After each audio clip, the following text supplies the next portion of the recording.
And we are live. Welcome back, guys. Hey, so I reached out to somebody when we did the reaction video to the Mark Manson video. When Jake and Michael were talking, I was like, "Hey, man, I'm not sure who these guys are. Can somebody reach out to them?" And somebody sent me their IG, so I went and contacted both of them, and we got them both on the show today. What's going on, man? What's going on, guys? It's Michael Campanella and it's Jake. It's Huffaker. Is that how you say it? Yep. Yeah, Huffaker. Nice. And we got Tristan with us. Michael, Jake, how did you? So you two actually do a show together, and how did you guys meet? And then where did you guys start off with all this? Yeah, so we met at the Mark Manson debate, actually, and we both, thought a lot of the guys could have done better, and we both thought each other did very well.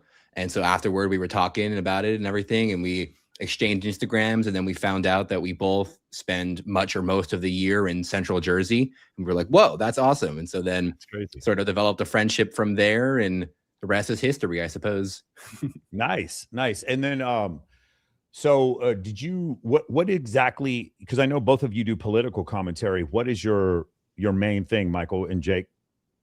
Yeah, so that's kind of the main thing that Jake and I connected on, which is that in my Instagram bio, the first thing it says is wealth redistribution without the virtue signaling. So I like to get rid of all of that kind of woke stuff that you see on the Democrat side, but still integrate some of those progressive tax policies, wealth redistribution policies. Whereas Jake is very, very, very staunchly kind of Austrian economics, no redistribution whatsoever. So we connected on that as like, wow, this is fascinating that we kind of have a lot of this cultural agreement with stuff around masculinity, but we have this fundamental disagreement around some economic questions. And so we started talking a little bit about that. And then that kind of became the crux of our show, which is now called Split Ticket, launching in a couple of weeks, which is going to be a show about identifying very similar problems within the culture, but often having very different solutions for those problems, as Jake and I often do. I have a question for you guys.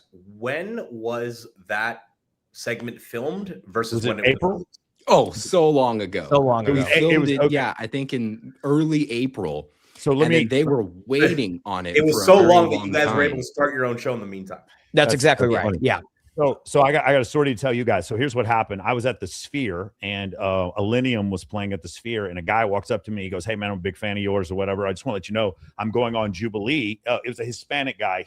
I recognized him from that show. He goes, "We're debating. It's 20 of us debating against one guy, but we don't know who it is." Mm-hmm. And then it's going to be this like next Friday coming up. So I said, "Hey man, contact Jubilee and then let them know I'd like to come do that." Right. And I never heard back from him, but he didn't. So you guys didn't know it was going to be Mark Manson. No idea until we saw him in the flesh and we started debating the first claim. Nice. Yeah. I can actually put you in touch with some of them. I'm close with a lot of the Jubilee people because I've done several of them, and Yeah. I've done like some of the 4v4 debates. I was in their premiere episode of Checkmate, the 4 liberals versus 4 conservatives. I was the guy wearing the Charlie Kirk t-shirt. I don't know if anyone watched that one as well. Nice. But so if you're interested in doing more of that, I know all the casting directors and the producers over there, and I can try to connect you. Jake, I gotta ask, bro, how are you not like outcasted at Princeton? Oh, I mean, I am a little bit.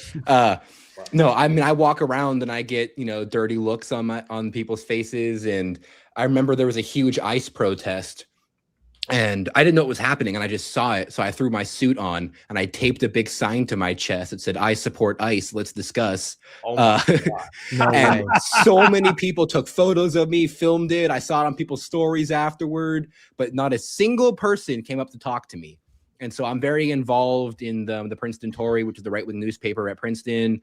I'm very involved in Senate debate. I do Jubilee stuff. So I'm connected to the Princeton community on the sort of the right-wing side of it. And Princeton's a lot better. I know you're a Harvard guy. Harvard's a lot worse than Princeton is when it comes to politics, but Princeton's still not a great place. Michael, what was the graduation like? Do you remember? So I went to his graduation. I went to Tristan's graduation at Harvard, and on my life, people don't believe me when I say this. Open up the pamphlet, and it shows the amount of children, the amount of kids who end up going to going to Harvard, and it shows a percentage of homosexual, bisexual, non-binary, heterosexual, etc.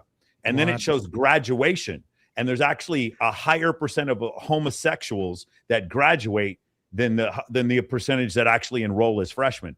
So they are literally at graduation expressing to you, you need to send your child to Harvard because Harvard will make your child gayer. I wish you can look it up for yourself. I took a picture of it. I couldn't believe it. It was like they were literally showing, there's no other reason to show it. They were showing before and after sexual orientation from going to Harvard, that it was more likely that your child would be non-binary when they left. It was amazing. There's a really great selling point, I thought, for the school. I mean, if I could just one up everybody real quick, I went to NYU TIS drama. So essentially the most liberal department in the most liberal school in the most liberal city in the country. So, and I'm significantly, I would say, sort of less right-wing, more moderate than Jake is. And the amount of ostracization that I experienced, the amount of efforts to cancel me. I mean, from something like they like found that I liked or commented on some J.K. Rowling tweets when she was kind of big into, I guess, the like, you know, pro-woman, anti-trans stuff. And she was making some really great points. But J.K. Rowling is like as classically liberal as you could possibly get. And I got obliterated for even liking or commenting on any of her tweets. So I also had a very, very difficult time making friends. Yeah, it was pretty I don't awful. know if you guys had the same issue. Mike, are you cool if we go on this tangent? Because I think do it. I don't know if you guys had this issue. I didn't have trouble making friends because even though like the people who are super woke there, they're the most outgoing and they're the most in front of the camera. There's a lot of people who are actually very rational. And like they won't talk about to you publicly, but then they pull you aside and be like, "Yo, I love what you do. Like keep it up." I found I didn't find any problems making friends. Yeah. Oh yeah. No, and you join the Christian groups and you get in the right wing circles and you know a lot of the political debate stuff. People show up to the debates on campus and you know everyone's screaming at you, "Shut up, Nazi!" All that stuff, and then afterward, you know, a third of the people kind of wink at you like, that's my guy. Yeah. So when I was at his graduation, guys were coming up to me in secret and they're like, "Yo, I watch your shit." I was like, "Really?" But so I don't want to get these people in trouble, but there's two current faculty members at Harvard who are in my program, and obviously they can't let people know about this publicly. And they were the same way. They would come up and dab me up in private and like not let people know that they were actually, you know, affiliated with me. And by the way, as far as the manosphere is concerned, I'm a woke liberal, like compared to all these other people in this space. I just shared, you know, peer review data, and I get in trouble for that. Like that was one of the points, one of the main issues that I thought, you know, the reason why we can talk about the debate here. One of the things that I thought was so illuminating about the debate is that Mark sort of represented more than just Mark Manson. He was sort of this mainstream, massive misunderstanding about what he was talking about. And I'll give you the first example, the one that is like, no one's tried to counter me on this because there is no counter. His first example was that the manosphere was $1 billion business. So I went and I did the math and I said, okay, let's count Joe Rogan and Andrew Tate and Clavicular. Let's count them all together. And then let's just say HS, Tiki Taki, Sneeko, all of them, every one of them together makes $5 million a year. Then every single dating we did it all together. It was $400 million at the most, which is way too high. It's probably closer to everyone together is like 200 million. And they said it's $1 billion business. And I'm like, yo, didn't adolescence do 200 million by itself? What about like inside the manosphere? Didn't it do that by itself? What about Pierce Morgan? What about Call Her Daddy? Call Her Dad. Doesn't she get 60 a year for that show? I was like, the people who shit on the manosphere. What about Flagrant? What about Abba and Preach? What about Destiny? Like if I go look at all the people who shit on the manosphere, that's $1 billion business. That actually, it was really funny because like Mark was really making the wrong point here. It's like he was acting as if the manosphere was just running roughshod. And that's the reason why that, you know, the Harris campaign lost their election or whatever. And it's like, no, I've lost my account. I've been demonetized and ratioed, and I've never said anything. I've never called a woman a bad name ever, not once. And so I thought it was really interesting. The other part was he said right before he goes, what he was talking about extreme parts of the manosphere. He goes, just last night, I was watching the Louis Theroux documentary. I want you to think about that, how crazy that is. Okay. So just imagine this is the first time he's done a Jubilee debate. He's got to prepare. And so his idea of preparation is watching a video talking about the most extreme part of the manosphere. Those aren't my words. Those are Louis Theroux's words. He says that during the documentary. He goes, the manosphere has a lot of moderates in it, but I was here to look at the most extreme parts of the manosphere, and then the most extreme parts of the manosphere and Sneeko. I don't know why Sneeko was in that video. All of us are baffled. Like, why was Sneeko inside the manosphere? Did anybody here tell me what Sneeko's fucking dating advice is? Does anyone know what Sneeko's like workout routine is? What the fuck why is Sneeko in this video at all? Sneeko is like, I didn't understand that at all. And so I just thought it was just kind of illuminating that from his standpoint, studying for this debate meant watching Netflix propaganda and then saying that this industry was $1 billion industry when it isn't really even a $200 million industry. And I heard you guys at first, obviously, Jake, I thought you caught him off guard when you said, hey, how do you define this? And it was just one person after another talking to him, basically like, no, we have moderate points. We're not a bunch of troglodytes who hate gays and hate women. Like, that's what he was. I think that's what he was actually expecting from you guys. Yeah, I think that's definitely true. true. You guys know what you were even debating or like what was going to happen? Like, how does this work? Like, oh no, it's so funny. So I had done a first I did the debate with Isaiah Martin about immigration on Jubilee. And Jubilee, they kind of have three different kinds of people. They have the kind of person who's going to, kind of yell at the guy and just be aggressive and get their sort of viral moments. And then they have the kind of person who's, going to say some reasonable things and not really be able to defend their points very well. So the middle guy can kind of score some points. And then they have, some guys like Michael and I who are actually going to be pretty. It's funny, there's two Michaels on this right now, but Michael Campanella and I, who are going to be able to give some pretty good points on it. And when they find guys like that, they tend to try to reoccur us on them. And so they asked me to be a part of this debate. And they told me it was going to be this kind of like men's right, feminism kind of confrontation. And then it wasn't until I think like 4 days beforehand, they told me it was going to be called the manosphere. And I was like, whoa, So I don't know if I want to. I don't even know what that one means. What do you mean the manosphere versus like 20 manosphere? Because you guys aren't the manosphere. You guys are political. I mean, maybe you are now, but yeah, I guess I am now. Yeah, you weren't manosphere content creators. Like, that's not what you do.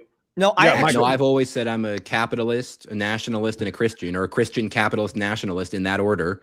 And certainly all three of those things I think strongly contradict feminism, and so I can explain my strong beefs with it.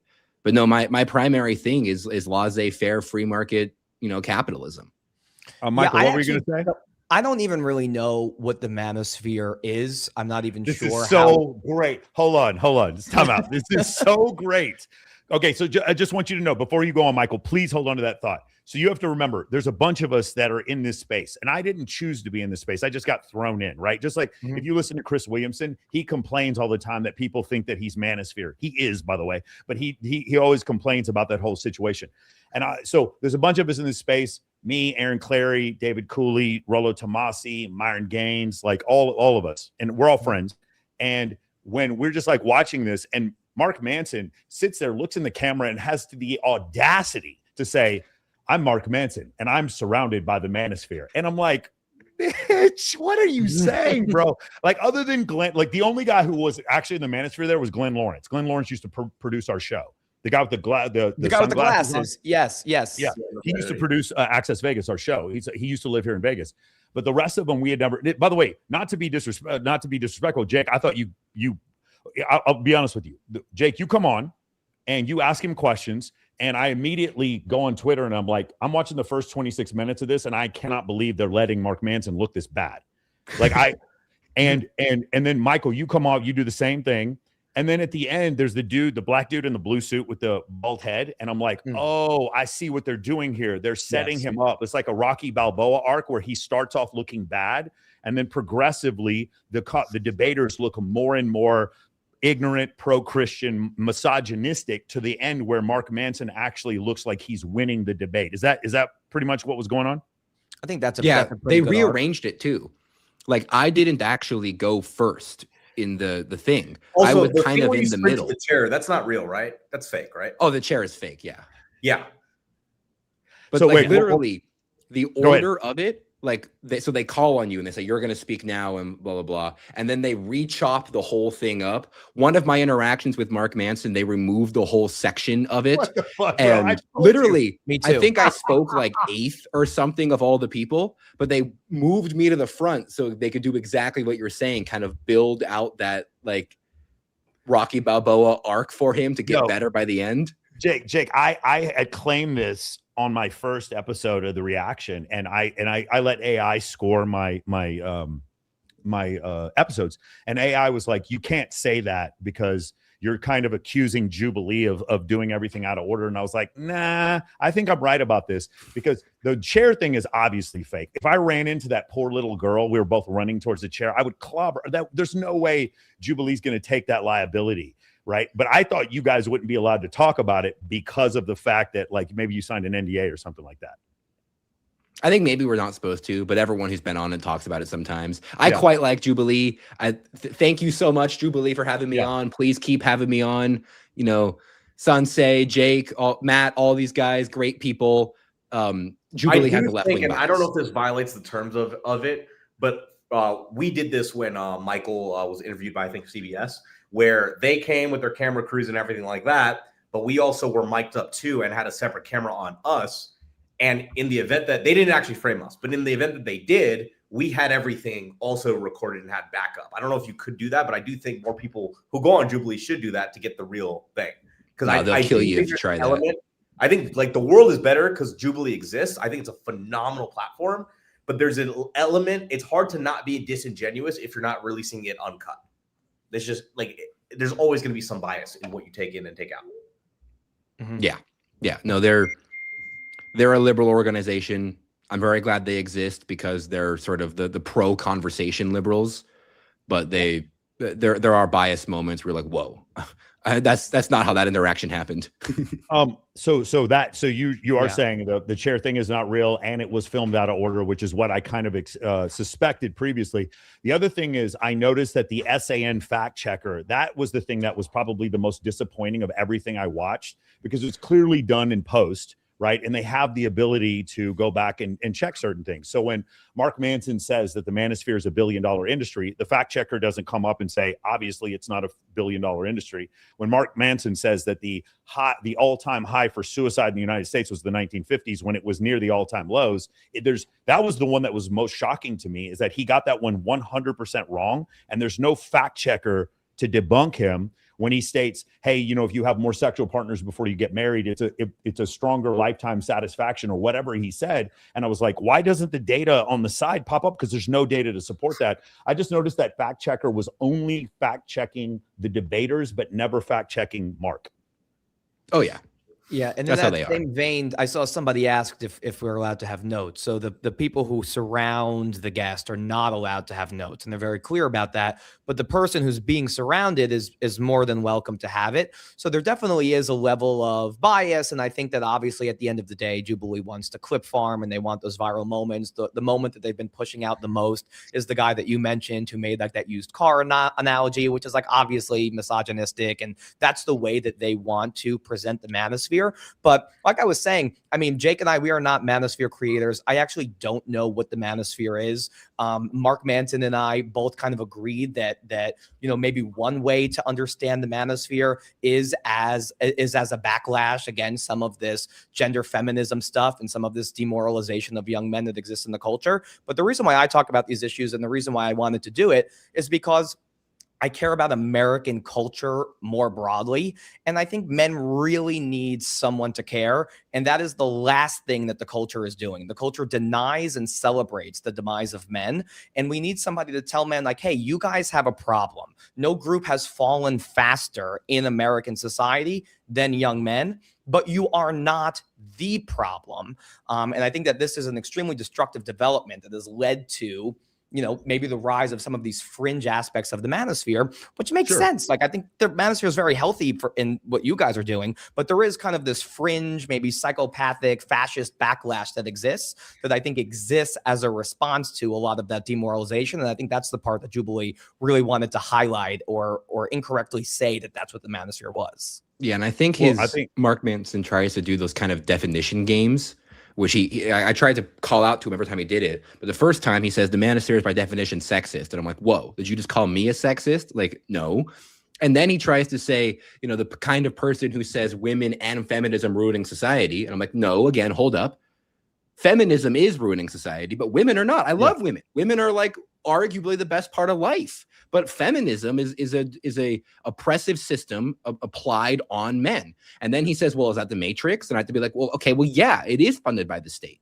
It is ran by your programs. It is from your universities. But he wasn't when he said the Matrix, that's not what he meant. So I watched it. That's not what he meant. When he was saying the Matrix, he's like, hey, did I get you acting like Andrew Tate right now? Did I catch you? He didn't mean the state, bro. That's not what he meant. He meant the underlying group of Rothschilds and Jews that are constantly behind the scenes marionetting the place, and that only psychopathic or schizophrenic people who belong to the manosphere believe it. Like, look at the joy, the jubilation on his face when he goes, is that the Matrix? Is that the Matrix? Jake, he was not trying to talk about the state. He was trying to talk about the like outrageous levels of paranoia that sometimes, and just full disclosure, I'm friends with Andrew. Like, I'm friends with Joe. I'm not really that close to friends with Andrew Tate. I'm close to friends with Justin Waller, his business associate. And that the stuff that Andrew would say, which would make people paranoid, that's what he was trying to invoke on you, is like, is that the Matrix? He goes, is that the conspiracy theory? He was like, are you just claiming victimhood right now? And that's why he brought it up, even though when he said the Matrix, that he didn't mean the state. That's not what he was talking about. He meant the overarching, just total and complete, what's the word I'm looking for? Either victimhood or conspiratorial belief that a lot of manosphere creators have. Interesting. Maybe that's my fault for, like, I didn't know who Bus was, and a lot of the guys that he was mentioning. Like, I'm not a manosphere guy, so I was just like, yeah. So David Buss is one of my mentors. He's a evolutionary psychologist. It's funny because he didn't even, just for those of you probably didn't know this. So it's not that he misquoted the Buss study. It's just the Buss study was actually showing that there's innate sex differences between men and women across 37 different cultures.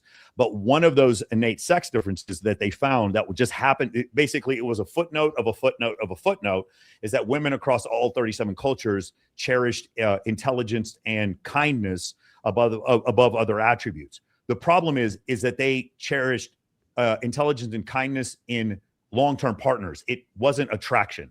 There's other studies that went out. There's one study where they go over fishermen, and there's one, I believe it's an Aboriginal tribe, and they look at fishermen, and these fishermen, the ones who catch the most fish have the most children. And they ask the women, it's like, do you find these men to be the most attractive? And they're like, no. There's another ancestral tribe where they have like these wrestling tournaments, and the people who win the wrestling tournaments, they are always the one who have the most children. And they ask the women, are these the most attractive men in your tribe? And the women are like, no. And so basically what it's doing, and there's several other studies that show this, is that women will claim one thing is attractive and then date guys who have other attributes. So women claiming, I want kindness and intelligence, then they go off and fuck the fuck boy. That's actually a David Buss dual mating strategy, mate switching hypothesis. That's it. The point is, had Dr. David Buss been sitting there, he would have disagreed with about half of what Mark Manson was saying. But the SAN fact check will never say that. That's correct. But that's what we're for, right? That's what we're for, is to have this conversation and to express that, because that's essentially what I wanted to do. And like, knowing that you guys aren't manosphere, that actually makes it like, again, I thought you two did better than everyone else. I think a lot of people would say that. I thought you guys were, which is why I think they put you near the beginning. And I know they gave you another shot at the end there, Jake. But then I felt like it got progressively into, it's about my body, or that's not what the ecclesiastical interpretation was, or there need to be 100 Andrew Tates, and men have always led. And I was like, yo, these are getting progressively worse. I don't even disagree with these people, but they're just getting progressively less debating. These are not debate points. It was just getting more and more. Let one woman saying, this is the standard I have for my body. That's not a debate point. That is not a debate point. That's what was my point. And it feel like they just let worse and worse debaters get in near the end. And then you guys kind of confirmed that they took these all out of order. I do want to go over a couple things. You know what? Let's just do this real quick, and then we'll go over some of the claims that he had, the ones that I thought that were the most specious. Like one of them, you caught this one. You caught him totally slipping on this one. It's this, and I've had this one used against me before, which is the claim that people who view the manosphere tend to be lonelier and have more feelings of desperation. This is the equivalent of saying that fire trucks go to houses that are on fire, therefore fire trucks cause fires. This is the equivalent of saying there are sick people at a hospital, therefore hospitals make people sick. It's a ridiculous claim. Obviously, people who are suffering from depression, they find the manosphere. It's not the other way around. Depression's been around for 200,000 years. The manosphere has been around for 6.5 years, like the modern version of it. It was such an absurd claim. And I've had people actually make videos saying the same thing about me. And it's one of the most, it's just a specious reverse correlation. But let's go into this real quick. Let me pull this up. So Jake, we're going to go into yours. And if you guys have any commentary about what it is that you did or said, we'll just go over the 3 times that you guys spoke. We don't have to go over the entire debate. I'm just curious if you guys had anything that you wish that you had said, or something that you wish that you had changed, or, you know, whatever was going on at that point. Yeah. Sound good? Or if you could point out something that was cut out as well. Yeah, Michael, just one thing too. I actually also spoke twice, so I don't know if you have that one too, but we can definitely chat about can you give me the time? Yeah, let me find that. That's right, Michael, you did. Let me find the second one. Gemini only got 1 for each one of you, and I knew that you guys had spoken twice. I'll find the second one. I'm at like minute 52 on the video. Okay, hold on. I got you at 42, and then you're at 52 also, right? I got you. Yeah, I'm at minute 42 and 52. Yeah, he's actually right before my second one. Like they put us right next to each other. Perfect. Yeah. We'll do all 4. Perfect. Let's go. Let's roll. Hey, you can see no one even runs up. Back. It's such a fake walk. I think there are kind of 2 different hypothetical case studies that would show that this isn't the case. I actually wish what I'm about to say wasn't the case. Actually, this is the wrong one. Let's go to the beginning. I apologize, guys. Let me go back to the first one you do is at 133 right here. So let's do this one. Unhelpful. So and our let's go to this right here. Is that the manosphere is a billion-dollar business that profits off keeping men angry and insecure. I wonder, did Jubilee make these prompts, or did Mark Manson actually think that it was a billion-dollar business? I'm curious. Mark Manson makes the prompts in connection with Jubilee. Yeah, because the other one about body count doesn't matter. Like Mark has to know there's like 40 different peer-reviewed studies that show that it does. I just wonder if they were doing that specifically. And by the way, I showed probably half of those 40 studies last Wednesday. I just wonder if Mark, like, the only reason they did it was because they knew they were going to get people angry. I don't understand, because it was really the weakest point that he had. If you would like to debate this claim, please get to the chair in 3, 2, 1. Hey, it's good to meet you. What's up, man? Jake. Nice to meet you. So I think it's important to ask first, what do you mean by the manosphere? I would say it is the subculture of men's dating and life advice that is particularly identifiable by its sexist and traditional beliefs. Yeah, I mean, feels a little bit no true Scotsman-y. If you define the category as being sexist, then from the category moving out from there, we're going to have a problem, because I'm not a sexist. And so if you want to say that, like, if you're in the manosphere, that means you're sexist, or no true member of the manosphere isn't sexist, like, that's not a productive. So how do you define it? I think the manosphere are people who focus heavily on men's issues and are trying to instruct men on how to lead better lives, who are trying to fulfill a role that maybe a father should have or maybe can't because of a variety of societal environments. And they might do that well, they might do that poorly. And I think the discussion is about how well the sort of figures that are gaining popularity are doing that. Right. And maybe some of them might be sexist and some of them might be telling true things. And there's kind of a variety of mixed bags on this. But before I move on, does that seem like a reasonable starting point for what the manosphere is? For that would be a broader definition than I would give to it. Well, yeah, you defined it as sexist, and so obviously much broader. Like, yes, I'm not even in your definition, so that's not. And I am in your definition, right? So it's. I would say what has become popularized as the manosphere, and maybe my reading is off on this, but it's stuff like the Tate brothers, Myron Gaines, Harrison Sullivan. Which, given he later admits, it's all about the Louis Theroux thing. Like, his interpretation is off because that's where he got it all from. Yeah, so let's go over that. Harrison Sullivan is HS Tiki Taki, for those of you who didn't know, who is, to me, is an extremist, right? Being in the manosphere. And then he goes over Myron Gaines and Andrew Tate. Andrew Tate is the only name anybody can name. And then those other two are the two most extreme guys from the Inside the Manosphere documentary.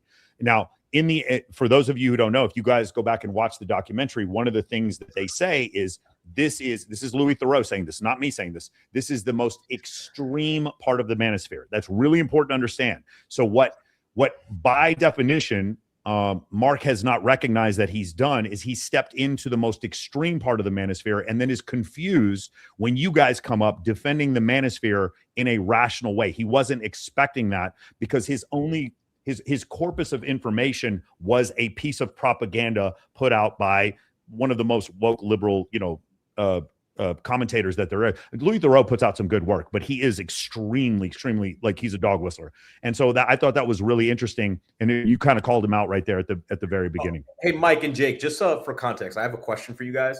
I know you didn't know you were debating Mark Manson until the day of. Do you guys know who Mark Manson is? Like, did you know who he was at all? I did. Yeah. I'm not. I'm actually a big fan of Mark Manson. I like his books. I've enjoyed a lot of his work. Which is what made this disappointing.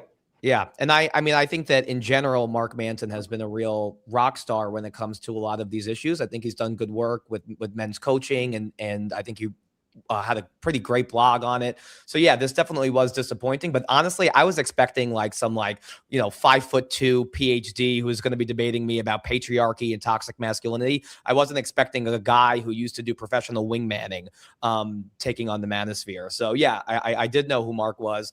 And it also just made the claims so much more surprising because I just would have thought we would have gotten better. Yeah, and they try to stretch the definition of it. Even Jubilee themselves, I think there might have even been a slight conflict possibly between Jubilee and Mark, with Mark being a little more reasonable than Jubilee, because Jubilee had those moments where they asked about 3 different manosphere creators where they wanted us to raise our hands if they were positive influence or not.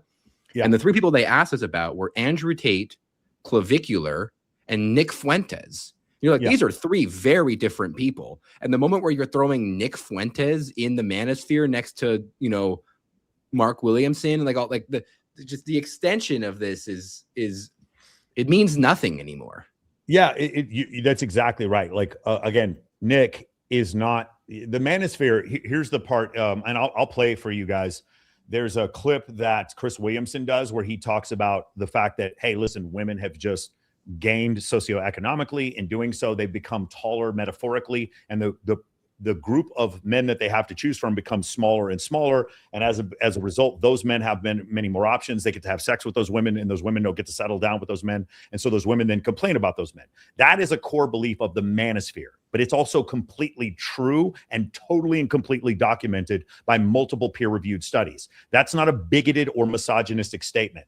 That is the core position of the manosphere, not repeal the 19th, not that women need to be in the kitchen. That is not the core position of the manosphere. The core position is something way, way, way more docile. But the thing is, Nick Fuentes, Andrew Tate, Clavicular, H.S. Tiki-Taki, and Myron Gaines, they're very popular. But the reason why they're popular is because they say crazy, ostentatious things. But the other part that I'd like to point out is that all these names, even though every one of them has lost their YouTube channel. Every one of them has been banned on Instagram. Every one of them has been banned on TikTok. Every one of them. Myron just finally got his TikTok back. And so in those cases, I was always a trick question. The manosphere is $1 billion business. How much money did Fresh and Fit make on YouTube last year?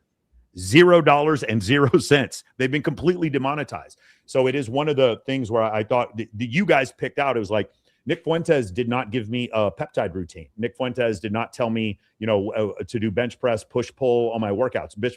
Nick Fuentes doesn't tell me how to approach women. Nick Fuentes doesn't really tell me what books to read. Nick Fuentes is a virgin. Yeah, that's exactly my point. I think Nick Fuentes has a lot of things that he can talk about, but what's happened is because Nick Fuentes says offensive things, and because a lot of progressives don't like the manosphere, therefore let's put Nick Fuentes in the manosphere. That's kind of how it's kind of like a poison pill type of situation. Yeah, and it's this idea that manosphere and sexism are synonymous. Nick Fuentes is a misogynist, and people think that misogyny and manosphere are the same exact thing, but obviously they're not. Recent documentary that came out, like that kind of brand and flavor of men's advice. And I'll say this too. So back when I was in this industry, and I was giving men advice professionally, there was a pretty clear delineation between the guys who were just genuinely like, hey, let me help you try to get a date, like, let me help you try to make tough out there. Yeah, like help you get a raise at work, right? Yeah, and there Go was to a the whole gym, get stronger, there was a be more whole confident. subculture of men who really very much define their message around anti-feminism. Women are ruining culture and society. Well, feminism is ruining culture and society. That doesn't mean all women are, but it does mean feminism is. And I think it's There's an the second issue to time he does conflate it. the idea of like, oh, women, like women. Yeah, I mean, you caught what he was sticking pork belly. He was sticking pork into the bill, right? It's like, yeah, it's feminism and it's women ruining society. No, we didn't say women are ruining society, but feminism is the derivative of feminism is DEI. There's and here's my favorite part. And this is what I did in my reaction. I showed nothing but liberal, progressive PhDs explaining that DEI was actually hurting men. I did not use manosphere creators. I did not use MAGA creators. I did not use Joe Rogan. I used Scott Galloway. I used Steve Stewart Williams. I used Deborah Soh. I used Jonathan Haidt. I used Jeffrey Miller. I used liberal academics who are also saying that DEI was hurting society. But here's the problem.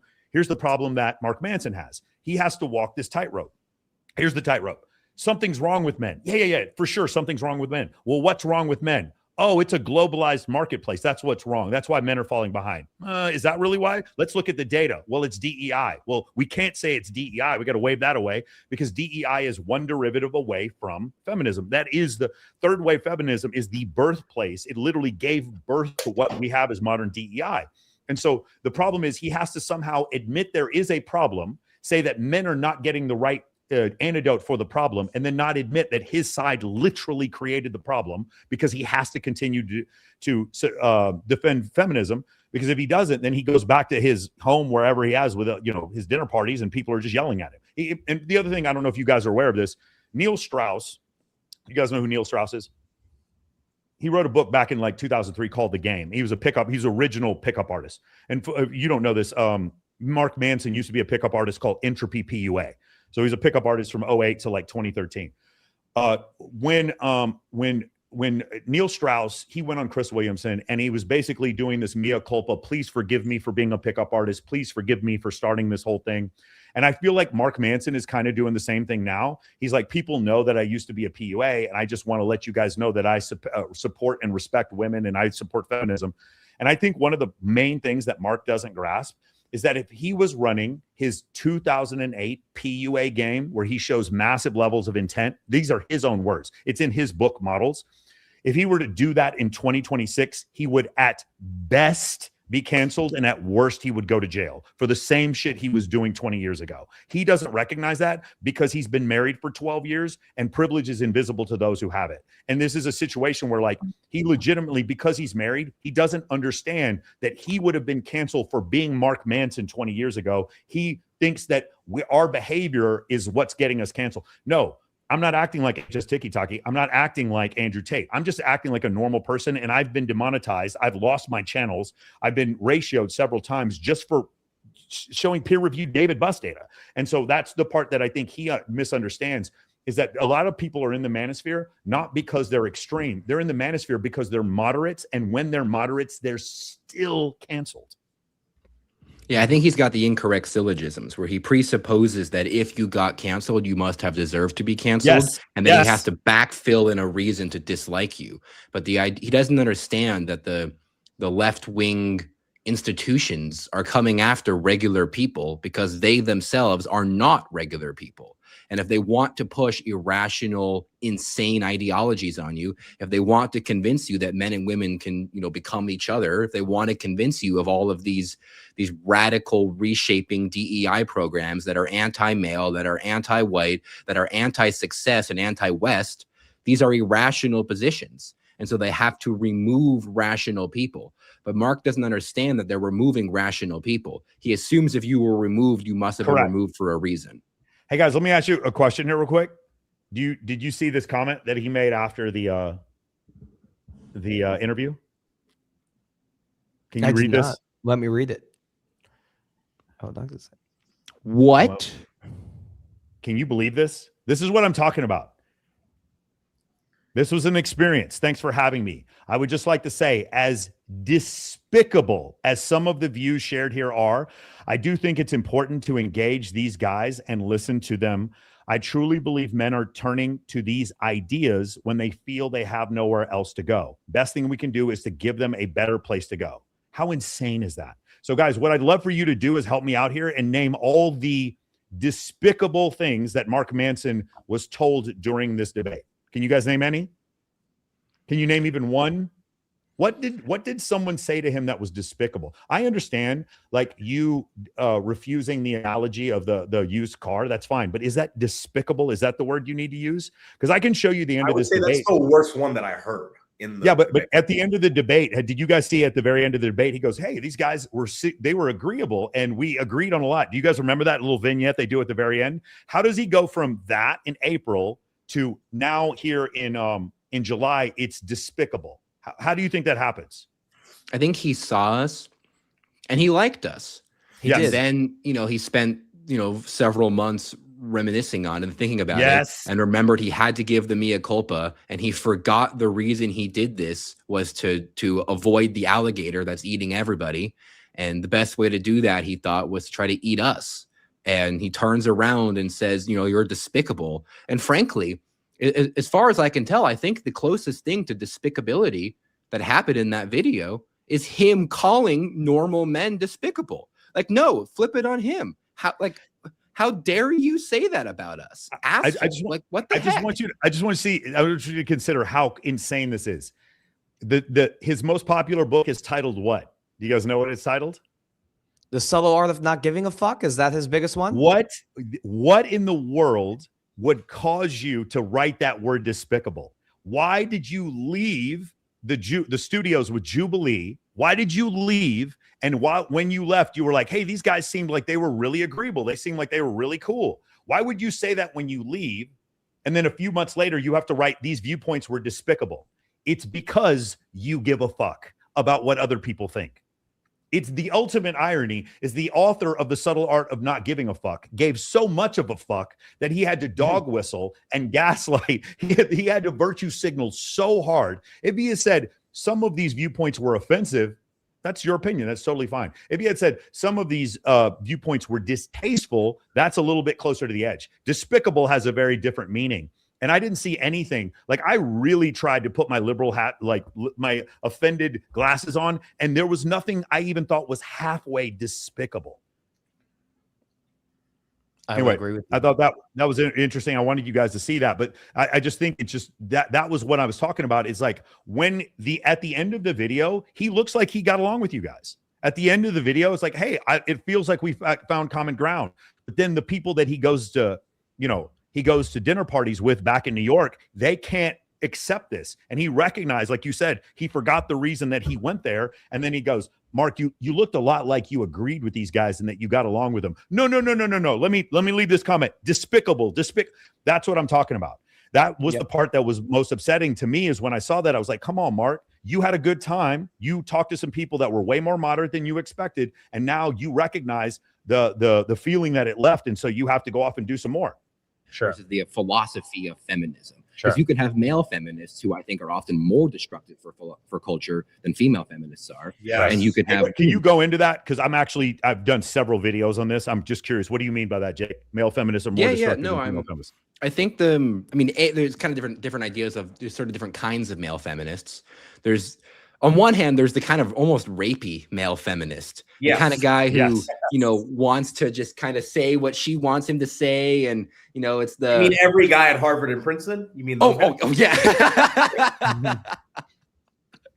No, they are. And they say all the things that they want. They're like, oh, if I agree to let in infinity migrants, then will you sleep with me? And sometimes it works, but overall it's just kind of disturbing and kind of creepy.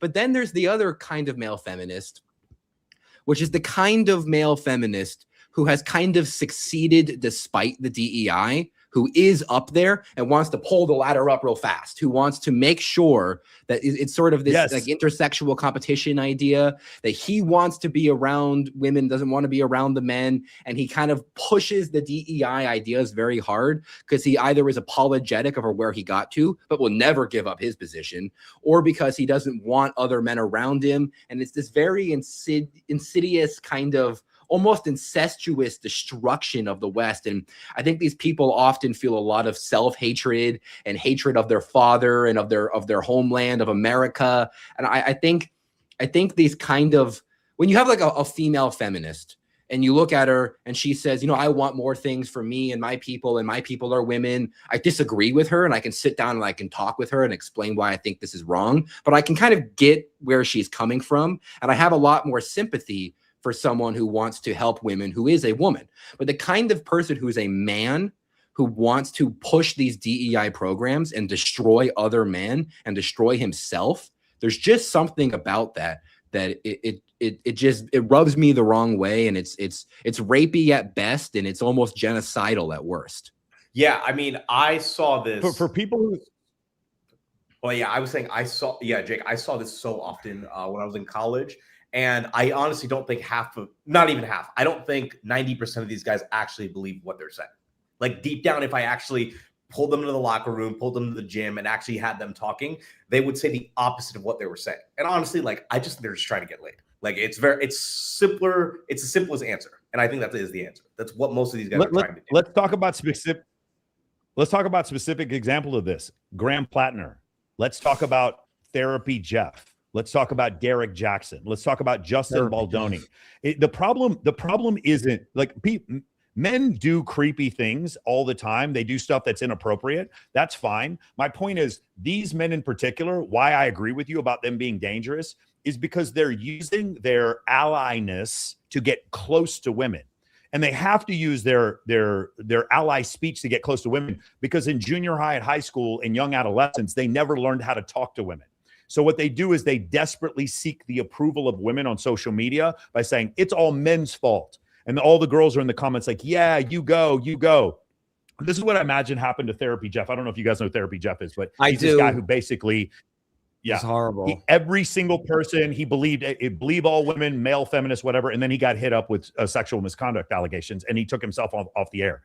So the thing is with Therapy Jeff, one of the situations is, it's like every single time something went wrong or something happened, he always blamed the dude. It was always the guy's fault. So Therapy Jeff, he makes this content and women love his content. Oh my God. And then Therapy Jeff, from my understanding, is a heterosexual man, but he presents as homosexual. That's not controversial. He does present as a homosexual man. He has painted fingernails. And so yeah, for sure. Well, I don't know if he paints his fingernails, but he acts like he's gay. He does. And then he does. He literally does. Yeah. Yeah.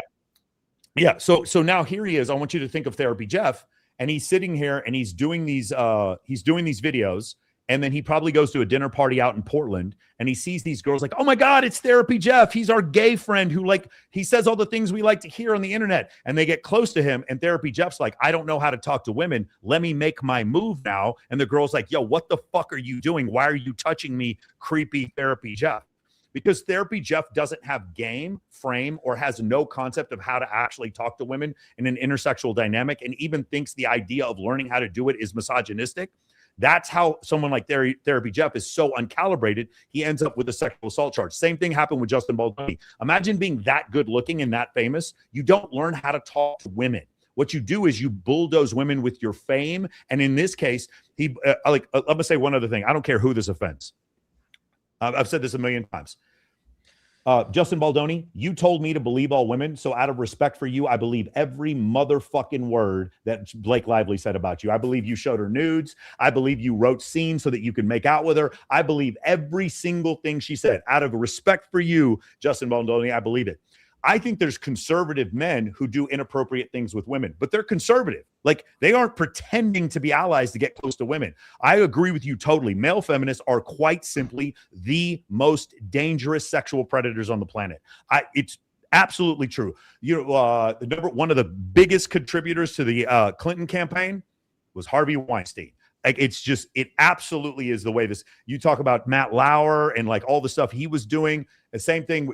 When Gavin Newsom talks about believe all women, bro, was that before or after you fucked your campaign manager's wife? Bro, the hypocrisy is so deep on that side. So I totally agree with you. I'm actually doing a video. I have like 20 male feminists who all of them ended up with sexual misconduct. And it's just so obvious when you see this happen. Oh, Michael, I actually think there's a study on this. Hold on. We good? Go ahead. You have a delay. Fuck. Keep talking, Tristan. Okay. There's actually some studies and some statistics, and I actually think that the most liberal universities in America have the highest reported rates of sexual assault. Yeah, but that could go the other way, Yeah. because the most liberal universities are also the universities that are going to take things that aren't assault and report them as if they're assault. And so I don't know if that so much indicates that the people at liberal universities are more likely to assault, although it may be that way. I'm not sure. But I think it's more so the case that a place like Princeton, a place like Yale, a place like Harvard or Duke, the famous Duke lacrosse case that the woman came out 20 years later and, I made it up. And it's like, well, those boys' lives are over. Like, you just destroyed them. You can't ever get, your 20s back. Just ended. And then she admits she made the whole thing up. At a place, like Moody Bible College or something, no one will believe it. But at a place like Duke, your life's over. Publicity, so I don't know if that study is going to show one thing so much as it just is that the believe all women types are more likely to ruin a man's life over a sketchy allegation. Yeah, fair enough. Yeah. Yeah. All right, let's keep going. Let's go ahead, Michael. Oh, I was just gonna, jump in real quick about what you guys are saying about the whole feminist thing, because I think I assume all of us can likely agree here that the first wave feminists, like the roughly mid to 1800s to the 1920s, was largely rooted in classical liberalism, which is an individualist tradition rather than a collectivist one. But it's when you get to these third, fourth wave feminist movements where you start getting this sort of degradation of the idea of objective truth and objective reality. And that's when you start opening the panorama on how we can, how we even are able to define sexual assault or sexual misconduct, because there's no longer an objective basis for delineating these things. So just to Jake's point and to Tristan's point around what's going on in these college campuses and whether or not what's being reported as assault is actually assault, that is a byproduct of a postmodern movement in which we no longer have any basis to adjudicate right from wrong on an objective level. It just all goes back to, well, how do I feel? What do I think was wrong? Did I feel victimized? Did I wake up and not enjoy that experience anymore? And, so for me, when I talk about feminism, I would self-identify for sure as a first wave feminist. I don't know how, for sure, dude. How you can't, and I imagine, a lot of you guys would agree with that as well. It's just that, what happens when you get to some of these third and fourth waves. Well, I think one of the ironies with what's going to happen to Mark here, and I don't think he recognized it, is even though he's on the right side when it comes to the feminists, he's not on the right side enough. So he's going to actually take it in the shorts worse than other people would. I really think it's like, because they're going to see it as kind of a betrayal. I can't believe you talked to these pigs. You had a communication. We had a very, because one of the things, Destiny said this once, and I totally agree with him. The Republicans are at least are willing to debate. A lot of these liberals just like shit on them and they don't want to have these discussions. Mark actually went there and had a discussion. A lot of academics, if you try to have a discussion with them, hey, why are men suffering? Puh, get off my campus. Why are we even having this discussion? That's what, to me, that's what woke is. Woke is not conservative or liberal. Woke is the end of the discussion. Woke is the discussion ends before we discuss the merits. That's all woke means to me. Woke means this discussion with you is beneath me, and so I won't even have it. I won't even honor it or respect it. That's what, when I hear woke, that's what I think of. For sure. Yeah, I think Mark Manson has no more friends. For you two guys, actually, question for you guys. This was my experience. I'm not saying it was yours, but I remember when I was going through freshman orientation, you have to take like this sexual assault, like awareness, like online course. And most of it actually was pretty good, but there were certain things in there where it kind of said like, hey, if there was like, if you drank any form of alcohol and you had sex with a woman, that is rape, and she's not able to consent. Like, it did get a little extreme in certain ones. Did you guys have that same thing too? Because I definitely did. I don't even remember, honestly, probably. And I probably didn't hand it in. Yeah, we had a thing. I don't think I remember the answers that I put on it. It was one of those ones where they're like, this will take you 45 minutes. And every module is like, you put it on 8 speed. And then at the end, it's like, should you rape this girl? And you click no. And they're like, yeah, correct. Like, No, with ours, they like screen, like you had to actually like go through it. There was no like speed up option. There was nothing like that. Like our alcohol safety one, they were very strict about that.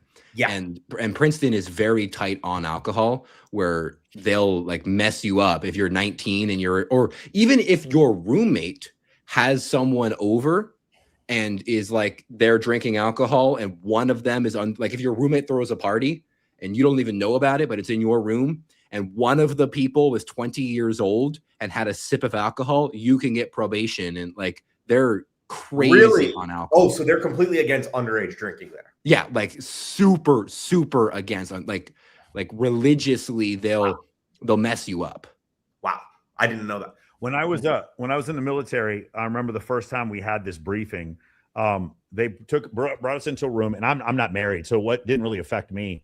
But they said, "Hey, listen, if your wife has 2 drinks when you go out, she cannot consent to having sex with you. Like under any circumstance, she can't have sex. She cannot consent to have."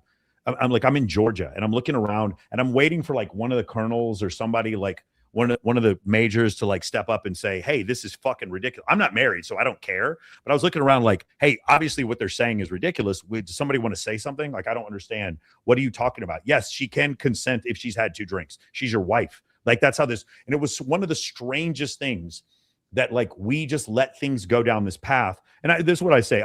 I'm maybe 6 out of 10 manosphere. I'm Trump supporter, maybe 5.5 out of 10. I'm not that big. I'm not that big MAGA guy, but I'm 100% anti-bullshit. And one of the things that I would see in these type of situations is I don't think that Donald Trump was like the rational choice for the Republicans to choose to be the Republican candidate. What I think he was a counterbalance to this massive floodgate of wokeness. He was just a counterbalance. He was like, they dropped a nuclear bomb, and so the Republicans dropped their nuclear bomb. I just think that's what he was. He was just a natural counterbalance that was only accepted because you were able to make so many mainstream Republicans so angry because of the rhetoric they were hearing. I think it's good to be angry. All right, guys, I think you got to channel that anger into the right place. But I think the idea that you would destroy or stint an emotion, particularly such a productive emotion, like when you are met with injustice, you are supposed to have your righteous rage, and that's what your energy is to fight that injustice. And I think often that gets pushed into unproductive means. But I think you need to be angry. And when Charlie Kirk died, I changed my Twitter bio to "You're not angry enough." And I thought, the fact that nothing happened, they murdered him on camera, and there are still Antifa members sitting on the faculty boards of universities. You're like, that's not vaguely appropriate. And if more people were more angry about it, then we could do something about it. But we have no mobilization. We have no unified body to go do something. The left is really good at being like, we're going to all get angry and we're going to go, do this thing. And we never do anything. We just slowly lose on every single front. I love it. Let's keep going, man. Let's keep watching this. Who are not feminists. And so on both ends, I think that's a conflation not to make. Okay. So my claim specifically is about the men in this space who their primary message towards men is that of anger, that of selfishness, empowerment through intimidation and domination of others. I think there's a lot of different things there. I think there are a lot of things that you should be angry about. Okay. But that doesn't mean that you should be a victim. And I think that just because a certain society has decided that the future is female, has decided to instruct men from a very young age, has removed... Hold on, Jake, this was not the first debate. They put you out of order. Is that correct? Yeah, no, I'm like 7 or 8 or something like that. Michael, do you remember what order it was? Like you have completely cut off his entire argument at the knees by claiming that you cannot be a victim. That is his entire argument. And that's why I think this is why they had to put you first. Fathers from the home has used various incentive programs to encourage single motherhood rates, has made it such that boys are told from age 7 that the fundamental way to view history is a patriarchy. And because other men used to be bad, which I think is even debatable a claim on its own, that you therefore are bad as well. And I think that there's a lot of things that you should be angry about. And if you have a young boy who's going through that, if you have gone through that, these are things you should be angry about. That doesn't mean you should be selfish. Right. Same thing, idea of like, you shouldn't intimidate and you shouldn't lead with force, but it doesn't mean you shouldn't be a dominating figure. It doesn't mean that you shouldn't lead with a positive masculine leadership of what that is. It is a dominant. And if you have a young boy who's going through that, if you have gone through that, these are things you should be angry about. That doesn't mean you should be selfish. Right. Same thing, idea of like, you shouldn't intimidate and you shouldn't lead with force, but it doesn't mean you shouldn't be a dominating figure. And I think the good manosphere figures, I mean, you named a couple of them, whether they're good or bad, I don't want to mention the personal lives of those people, but the message of like, shut up, go to the gym. I'm sorry your life is hard. And you should be angry about that and you should fight back, but you need to channel that into, talking to that pretty girl anyway. No, one of the things I love about this is that you guys, once again, aren't manosphere content creators, but still, because his argument was so specious, you were able to figure this out correctly. That is the correct answer, because what he was saying was, it's so incorrect that you don't have to be a manosphere creator to figure this out. And being strong anyway. I want to make 2 points. One is that I think you've just done the same thing with feminism that you accuse me of doing with the manosphere, right? Which is taking some of the most extreme claims. I sped it up, guys, just a little bit. I might speed it up a little bit more just so we can get through this. Based on those extreme claims. We can get into the nuts and bolts of that. Taking what's taught in elementary schools. Which is some extreme stuff. And the extreme manosphere stuff isn't taught in elementary schools. I understand. The future is female. You see people wearing that in their elementary schools. I understand. Can we agree that's an extreme position? I do agree with that. Okay. So like, I would agree with you on that probably should be. I guarantee you he got grilled when he got home for that statement he just made right now. I guarantee you he came home and somebody left him a nasty email and then he had to go off and say this was despicable. Yeah. Funded by the state. Yes. The second point, there's the advice and then there's the packaging. Right? Yes. What you just said, right? Get your life together, go to the gym, take care of yourself, like work on yourself, right? Like these are all great things. My point would be that you can get that advice in 100 other different places without the toxic packaging. But that doesn't go viral. People don't see it. The media suppresses it. The environment, if you want to get the message out, you have to go extreme. And I wish we didn't have that. And if we want to talk about how we should restructure the systems of YouTube and everything, that would be great. And I think we're trying to do that now, trying to get this out. Do you have to go extreme? I mean, like, so I'll give an example of somebody who I do think is a healthy figure in this space, which is Chris Williamson. This was quite simply the dumbest thing that he could have said. Like I said before, the reason why I know academia leans left is because of I watched Stephen Stewart Williams talk about it on Chris Williamson. The reason why I know body count matters is because I watched Mac and Murphy talk about it on Chris Williamson. The reason why I know that the bottom third of men are sexless is because I listened to Deborah So talk about it on Chris Williamson. The reason why I know DEI hurts men is because I listened to Scott Galloway talk about it on Chris Williamson. It's so crazy that that's the example he brought up, because what I did during my reaction is I just took guests from Chris Williamson and showed that everything that Mark Manson was saying was categorically wrong. He's like the 8th biggest podcast in the world right now. Like, he's not extreme. He's not saying all the same shit that like Andrew Tate is saying or Myron Gaines. Maybe 75 to 80% of what Myron Gaines and Andrew Tate are saying that Chris Williamson is saying. He just doesn't use words like bitch or hoe. I wish I knew who that was. I have an audience. If I knew who Chris Williamson is, I could have said I don't think you have to be. You know who Chris Williamson Williamson heard of is? that guy. Oh, were you talking about Chris Williamson? Yeah, I'd never heard of Chris Williamson, unfortunately. Like I said, I'm not in this space. You want to talk about Mises and Hayek and all these economists, I can talk to you about Arthur Laffer, but Chris Williamson was not a guy that was like on my radar before this. It's so crazy because you're completely that right makes about it even this. better, bro, because you still destroyed his point. Yeah, that's exactly right. I'm gonna play. You know what? Let's do this real quick. I'm gonna play this for you, but just because this is kind of Chris Williamson's core point, and then I want you to hear this, and I want you to tell me after you listen to this if we're the ones who sound like we're extreme. Don't want to marry men who make less than they do. There's a million studies on this, and it's noticeable just from talking to women. They don't want to marry a man shorter than them, and they don't want to marry a man who makes less. Sorry. There's an idea called the tall girl hypothesis, which I brought science into existence about 4 years ago. I got in a lot of trouble when I first started talking about this. So if you're a 6'3" woman, typically on average women want to date a guy taller than them. You're looking at pro athletes, right? If you're a 6'3" woman, you want to wear heels at your wedding, like you're looking at dudes that are 6'7". Like you're looking at pro athletes. The point here is if you're a taller woman and want to date up and across, there is a smaller cohort of men for you to be able to pick from. Yes. Socioeconomically, over the last 50 years, women have become taller. socioeconomically they have grown. Exactly. Right? Men have stagnated, and in some cases they've actually gotten a little bit shorter.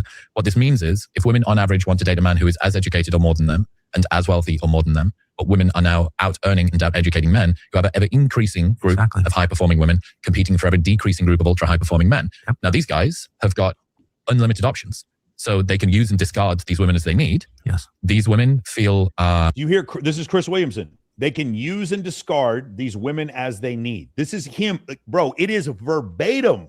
It is verbatim. like most guys don't meet their standards, or like the guys that they do meet are cads and treat them horribly, which antagonism between the sexes. This group of men at the bottom feel largely invisible, and they retreat away from this. Anyway.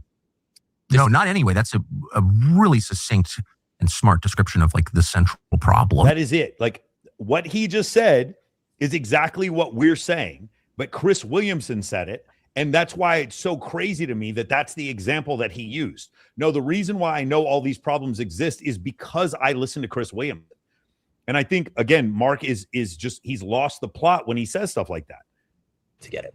And I worry that there's some good messages are being attached to so many poison pills that a lot of young men don't know how to differentiate between the good advice and the toxic advice, that it's leading them down a bad path. There certainly is That's toxic a advice out gross there. thing to say. What do you mean we don't know how to Primary differentiate? I can watch a Yeah, video that and I was can another know thing. what's going on. How dare you try to take that from me? Can you imagine being part of a gender or a race or an economic class or a political class where you have the ability to say that I don't have the decision-making ability to tell what's right from wrong or what's good from bad? Like, do you understand like the level of victimhood that you're allowing for yourself by saying that, when the guy across from you, Jake, is literally saying we can't be victims?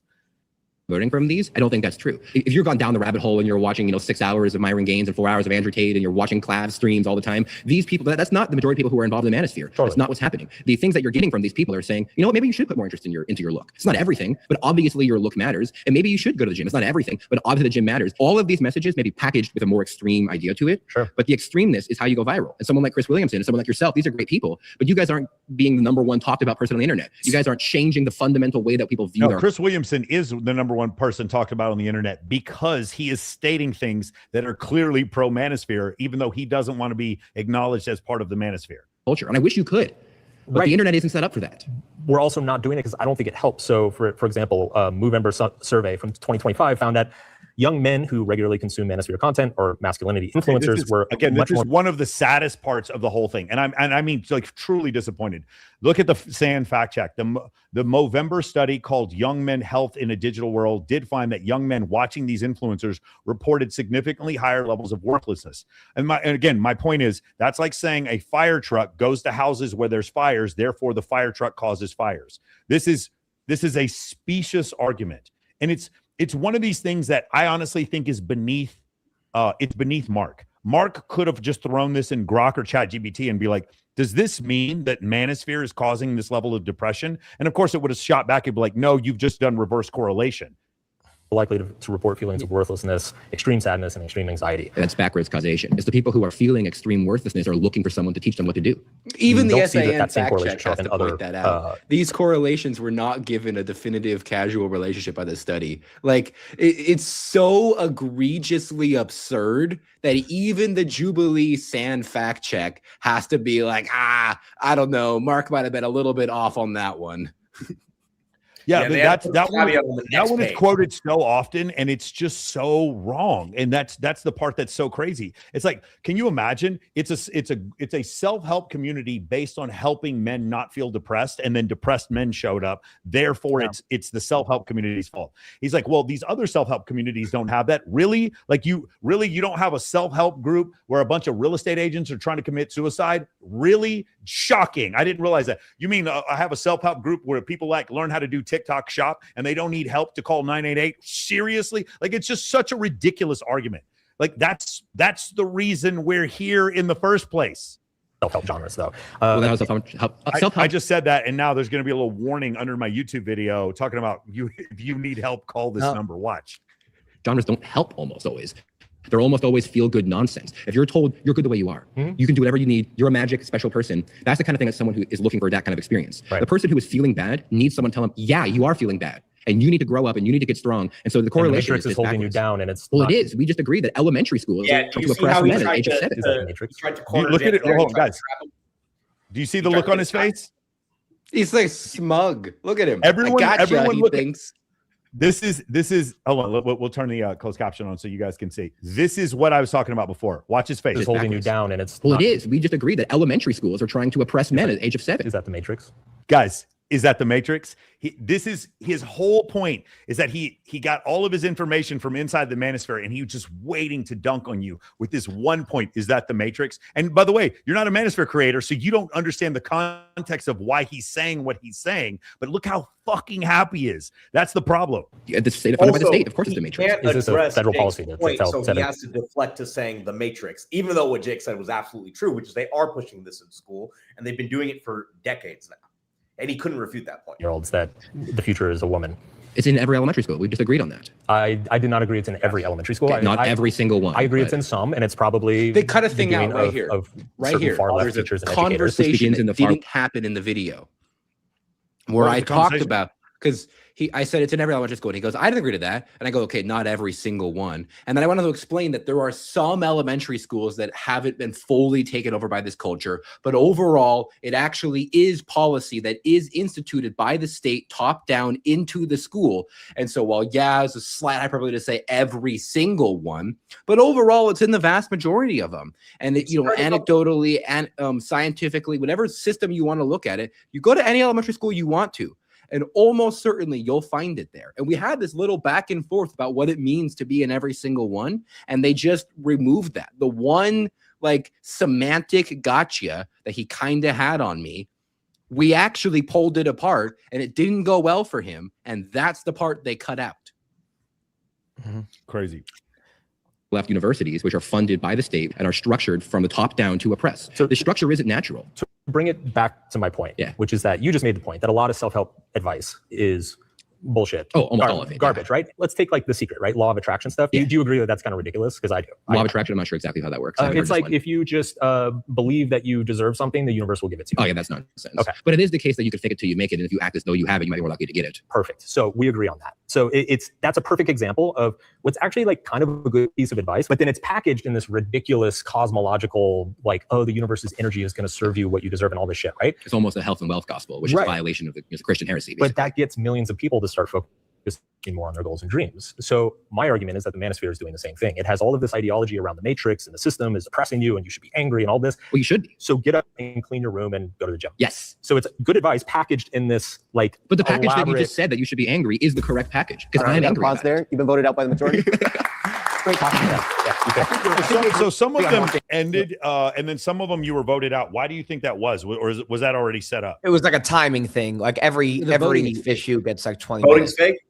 Yeah, no. So the way it actually works in the Jubilee things is you get at least a minute, no matter what, no matter how bad you are, and then they decide. They do take some input based on the flags, but it's an adversarial system because you only get so much time, and so the people try to vote you out so they can get time to go and talk. Like if you watch back that video, you notice Michael is the first person to try to vote me out. It was just so funny that like, but that's just how it works. Is you have a slightly adversarial system. But then Jubilee themselves will either override it and they'll be like, no, we don't like this guy and kick him off.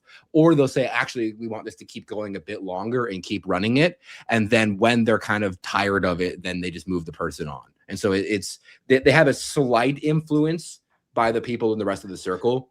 But overall, massively, it's just what Jubilee wants. Mm-hmm. Got it. So just one thing. We might.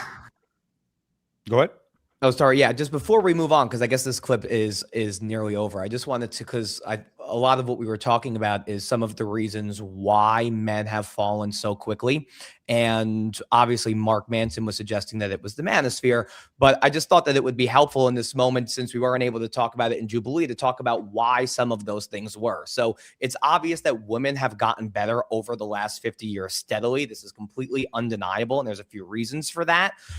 Any remnants of like a true patriarchy was disassembled between the 20s and the 80s, between the Equal Pay Act, Title VII, then Title IX. Then in the 70s, you get the Equal Credit Opportunity, which gave women the ability to access credit credit without a male cosigner. All of these things of dismantling true legal patriarchy, which allowed women to prosper. The Credit Act didn't Which are good. give them the ability to do that. It didn't remove federal law that was prohibiting them. It just prohibited the banks from using that factor to evaluate likelihood to pay back credit. Right. And one but interesting thing I'm is just you look at it now and sort of women the don't pay back their legal credit cards very subordination often. that was dismantled by the late 20th century. Yeah, but I'm not convinced And- that made women better off. I mean, I think it's kind of hard to argue that women are doing better now than they were then relative to themselves. So Jake, well, I can agree with you. I understand what he's saying. Just to get to Michael's point, you may be correct, but from their standpoint, are they making more money? Yes. Do they have more autonomy with what they do with their body? Yes. So from the feminist standpoint, they are doing better. Are they doing better from a mental health standpoint? That's interesting. You keep telling women to not have children. And I ask the question all the time, what ancestral problem does it solve by telling people to not have children? It doesn't solve any. And then they're depressed. And you're like, I don't know why they're depressed. It's so strange. I can't figure this one out. So I think you would agree they're not better off. But from their standpoint, do they make more money? Yes. Are they shamed less for being promiscuous? Yes. From that standpoint, like again, the champions of women's rights right now are not they're not Nancy Pelosi, they're not Gloria Steinem. It's Cardi B and Megan Thee Stallion. That is the champion for female rights. It's this wet ass pussy. I don't cook, I don't clean, but I still got this ring. That is the champion for female progression right now.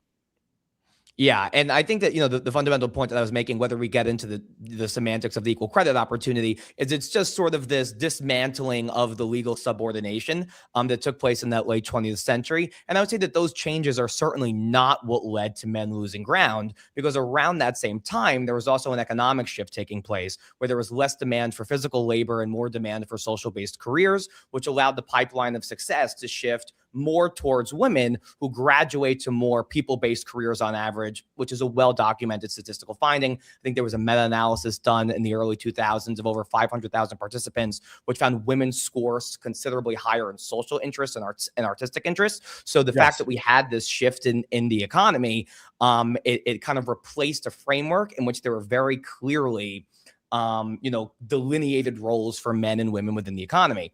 And I would fully agree that the old system of legal gender subordination needed to go. And I think that these economic changes that I'm describing and advancements are part of an innovative and functioning capitalistic system. So I have no problem with that either. But there was a bunch of other things that happened as well that has contributed to this male alienation that we're seeing, such as fatherlessness, loss of purpose, and importantly, a culture that pathologizes masculinity. And that's really the one that I would blame the third and fourth wave feminists on. And the question now is, now that we kind of lost these clearly delineated norms and expectations around gender, what do we replace it with? And that's really the conversation that I wish I was having with somebody like Mark Manson, which is that this masculinity becoming sort of a social construct and the answer of the culture of, well, let's just erase it. Let's have men become more like women.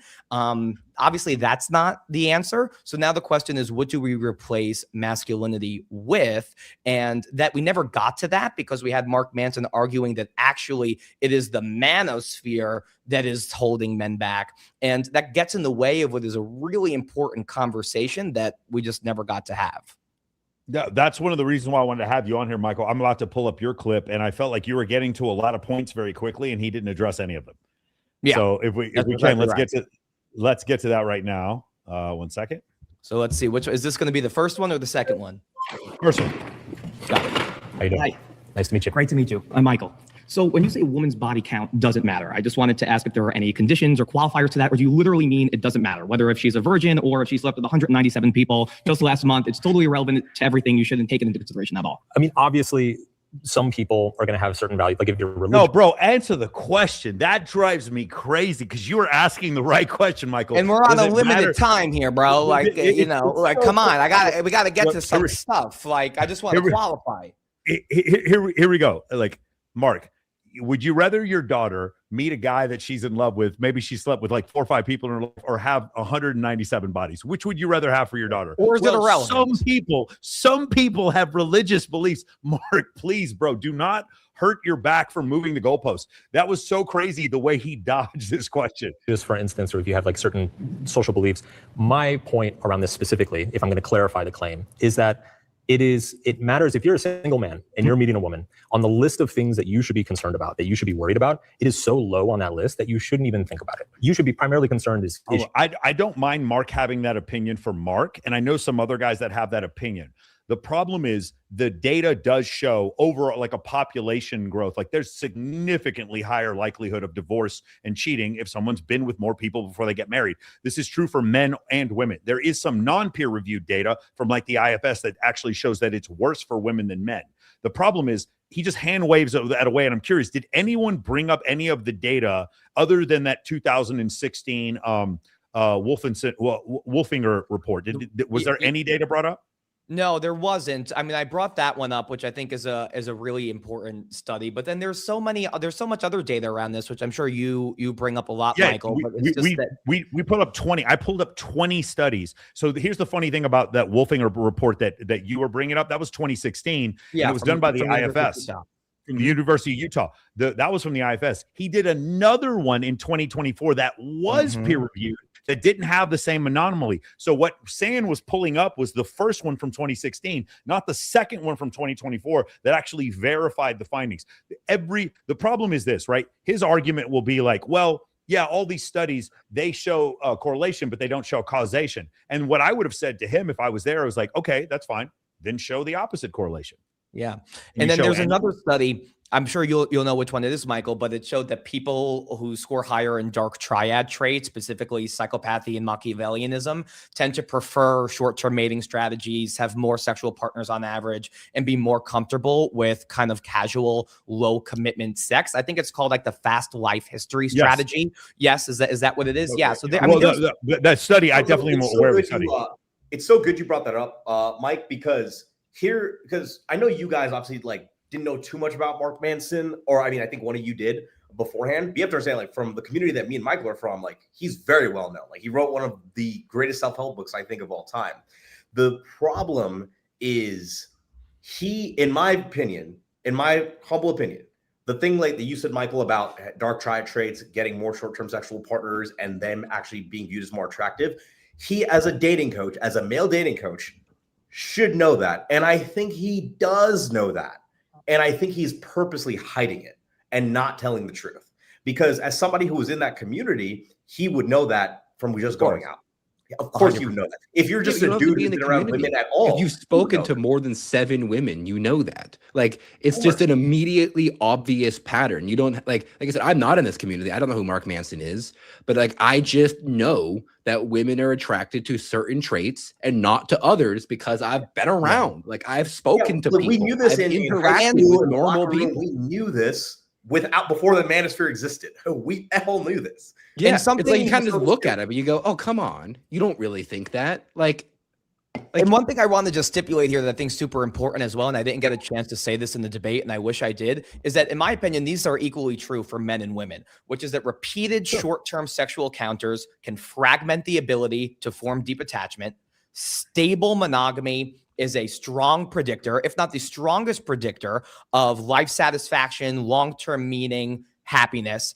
And treating sex as a casual thing undermines the structure that allows relationships to work, grow, and bloom. And that's true for men or women. If I had a daughter, I would not want her to date a man who slept with 197 women. And the same is true for the inverse. So I didn't get a chance to say that during this exchange, but I do want to stipulate that now, which is that these things are just social science research facts. They are sort of the implications of this is true regardless of the gender. Here, we see Michael pulled up some data. Yeah, these are peer-reviewed studies that go over this. If you guys want to, we can do it like this real quick. If you guys want to screenshot this, you can. These are some peer-reviewed studies. Here are some more peer-reviewed studies that go over the body count stuff and then a high partner count. But here's the other part, was when he goes over the test drive theory. This has been like severely debunked.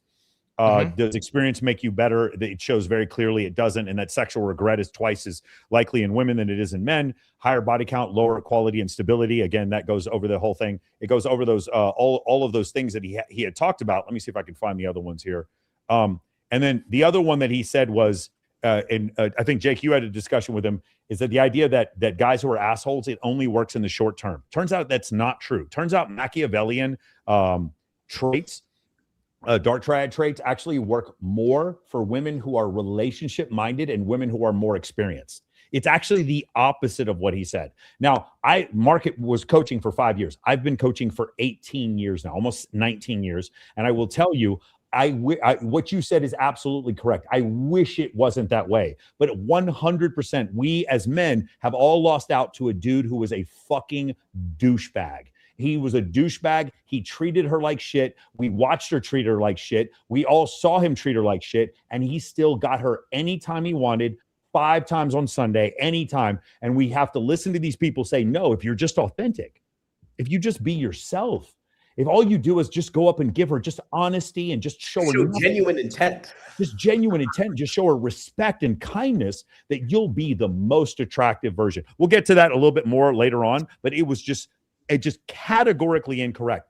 If you're kind and you're not, if you respect women and you're kind, or what was it? You respect women and you like women. I agree. Those are absolutely incredible traits in a relationship with a woman who's already attracted to you. But in order to generate attraction, I have seen guys who are super good looking, guys who are very funny. I've seen guys who show a ton of competence, guys who are great speakers. I've shown guys who have ridiculously, like, they're ripped. I've seen guys who are have a ton of status, guys who have a lot of money, guys who, and my number one thing that I teach is men who are surrounded by other women who find them attractive. More women find them attractive. All those things generate attraction, and none of those things had to do with intelligence, kindness, or liking women. You can be outrageously attractive to women without being respectful, listening to everything they want, showing a bunch of intelligence and kindness. It doesn't mean it's a good thing. I'm not saying it's a good thing, but the idea that the most attractive men are the ones who respect and like women, I still think it's a good thing to respect and like women. Whoever marries my daughter better fucking respect and like women, but I don't expect her to be attracted to him because of that. I know enough from reading the data that that isn't true. And Mike, even if, let's say we give Mark Manson the benefit of the doubt and what he's saying is actually true, where this only works in the short term, most guys are getting nothing. So you have to start in the short term. Exactly. It's kind of like saying, well, these strategies are best for the third and fourth quarter of the football game, but the game hasn't started yet. Yeah, that's the part that he's talking about is like when we're talking about the relationships are level 73. My client who's 5'5" and Indian, he can't get past level 2. He can't get the date. He can't get the right swipe. He gets rejected on the rip when he goes up and talks to women. And I got to listen to Mark explain to me about a happy, healthy relationship. He can't get sex, Mark. That's the problem. And because he doesn't grasp that, again, privilege is invisible to those who have it. My clients don't have 10 million followers like you, Mark. That's the problem. He doesn't grasp that. If you see it from the standpoint of the men who are actually invisible, then you understand the idea of teaching them things that don't generate attraction but help you with a good relationship. While it's a good thing to know, they can't get a date, not even one. That's the problem. Every relationship has to start in the short term. Yes. You can't just meet someone and suddenly have been dating for 5 years. It's like, I'm sorry, you have 5 years before that. Yes. So you need to get over the first 10 minutes and then over the first 2 weeks and then over the first 2 months. And that's what I was trying to get him to, we'll get in the video, but I tried to get him to admit that he was wrong about short term first. And then I wanted to kind of grow out from there, but he would kind of move the goalpost, and he's shifty and annoying. Like, well, Jake, that's why I was saying before. That's why I put those studies up on the screen to exactly what you're saying about the only short term and only insecure women. He says, well, this only works on insecure women. The data shows that is clearly not true. This was what women say versus what they choose. And it was actually Dr. Buss who talked about this. Only insecure women. That was one of his claims, and only for the short term. Those were his 3 claims. And the data, this is all peer-reviewed data that showed that what he's saying was completely untrue. That's the problem that I had. And that, you guys don't have notes, so you couldn't have done that. I would have probably tried to memorize all this stuff, but I wouldn't have known what the tenets were. You know what I'm saying? Yeah. Yeah. Michael, I do want to just ask you something, because you were obviously, you do this and you coach. And so I think that we've kind of identified this one spectrum of like nice guy versus asshole. And I think that no, we don't think that that's a spectrum. Well, hold on. Let me just finish the point. I have to be able to get a few sentences out here. So we have this thing here, and then obviously, like, we have what I think is coined as like nice guy syndrome. Hold on, let me put Michael on the left and Jake on the right. Go ahead, keep going. So I think that what we have is like, like nice guy syndrome. And when I think that that's, pretty well documented, which is this idea of like cosplaying a nice guy in order. And when you think that that's going to be able to get you, some women, obviously that's not going to work. And I think that you've cited a lot of that dark triad research showing some positive association with short-term mating success. Let's say effective, not positive, but you're correct. It is a positive correlation and it is effective, but it's not a positive. It is one of the worst functions of human being, seeing a woman that you care about as a friend, a sister, a cousin, go after a dude who's a piece of shit who hits her. There's nothing in the world worse than that. I'm not saying it's a good thing, but it is a thing. Right. 100% a thing. But the question I wanted to pose to you as somebody who does male coaching is, obviously you don't want to coach men by saying, hey, it actually turns out that these Machiavellian traits get women. And so what you should do is act Machiavellian. And so I wanted to introduce this third dimension and get your thoughts on it, which is this third dimension of confidence, somebody who's capable, somebody who's genuine, somebody who's able to signal future resources. I imagine, women as a hypergamous species, this is something that really matters a lot. The ability to say, hey, I might not be rich now, but I have a level of confidence. I have a level of disagreeableness. I have a level of strength. I have a ability of capability. I can make you laugh. One of the things that signals intelligence and high IQ is the ability to crack a joke and to be funny. And these are all things that signal the ability to gain and garner future resources, which would which would show that you would potentially be a good long-term mating partner. So I think the only thing that I wanted to add to this is the ability to signal these things in a way that is not psychopathic, Machiavellian, and dangerous and misogynistic. That is exactly to a T what it is that I teach. One of the things I teach the guys is one of the best ways in order to generate attraction with women is having a ton of female friends, having a bunch of women show approval and compliance, hanging out with you. Those women introduce you to other women. The most effective way to meet beautiful women in 2026 is having beautiful women introduce you to other women. There's 100%. nothing in the world. There's nothing in the world. There's the reason why I have thousands of clients that go over this. And if you look at these photos, it's women who like all of these photos. This is how I met every single one of my ex-girlfriends, like every single time. A lot of these girls are just friends. This blonde girl, she's my best friend. They're the most incredible wingmen you'll ever meet in your entire life. And they just bring so many incredible other people into your life. And a lot of people just don't grasp these concepts. So 100% I agree with you. You can show that other women find you attractive without being an asshole, without being Machiavellian. That's exactly right. Yes, totally agree. Yeah. Okay, great. Yeah, I just want to make sure we're on the same page, because like sometimes you hear these studies being cited and then it almost sounds like, okay, well, I think and that's where the manosphere could start to go off the rails, which is like, the Andrew Tates of the world, which is, are you suggesting that I should be Machiavellian? Are you suggesting that I should be a misogynist? No. And that's absolutely not the point. And I know that, Michael, your work has been excellent in that space. So just wanted to add that nuance. Our prescription, I would say, is like to look deeper into the research. So it's not necessarily because of that they're Machiavellian. It's that people who are Machiavellian are doing some action or displaying some characteristic that is making them attractive. So instead of taking the whole pie, let's go deeper and extract, okay, what is the exact characteristic that they are displaying and mimic that part and throw away the stuff that's bad. I'm seeing if I can find it. One of the it's in here, right? It says the term, like it says the traits of the Machiavellian. Yeah, one of the data points here talks about boldness, and it's like there are attractive traits that people find attractive, but they don't necessarily have to be. Oh gosh, where is it?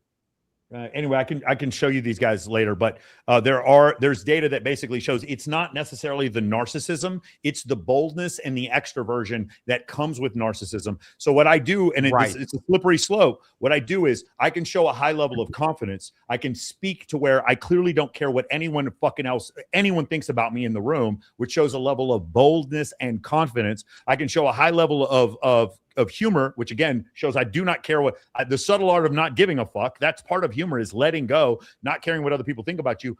Those things they actually do mimic certain narcissistic qualities, but you can have those qualities without being a narcissist. Without being a narcissist. That's the point. 100%. Yep. Yeah. And I think that, ironically, you do the things Mark Manson says in his book. That's how the ironic part. Well, that to me, I think that's why and my bad for cutting you off briefly, Michael, but like the idea of like, I don't think it is a single continuum of asshole to nice guy. I think that's wrong. I think there are two different continuums. Yes. And one is sort of how good you are, and one is how attractive you are. And if you're neither, you're nothing, go away.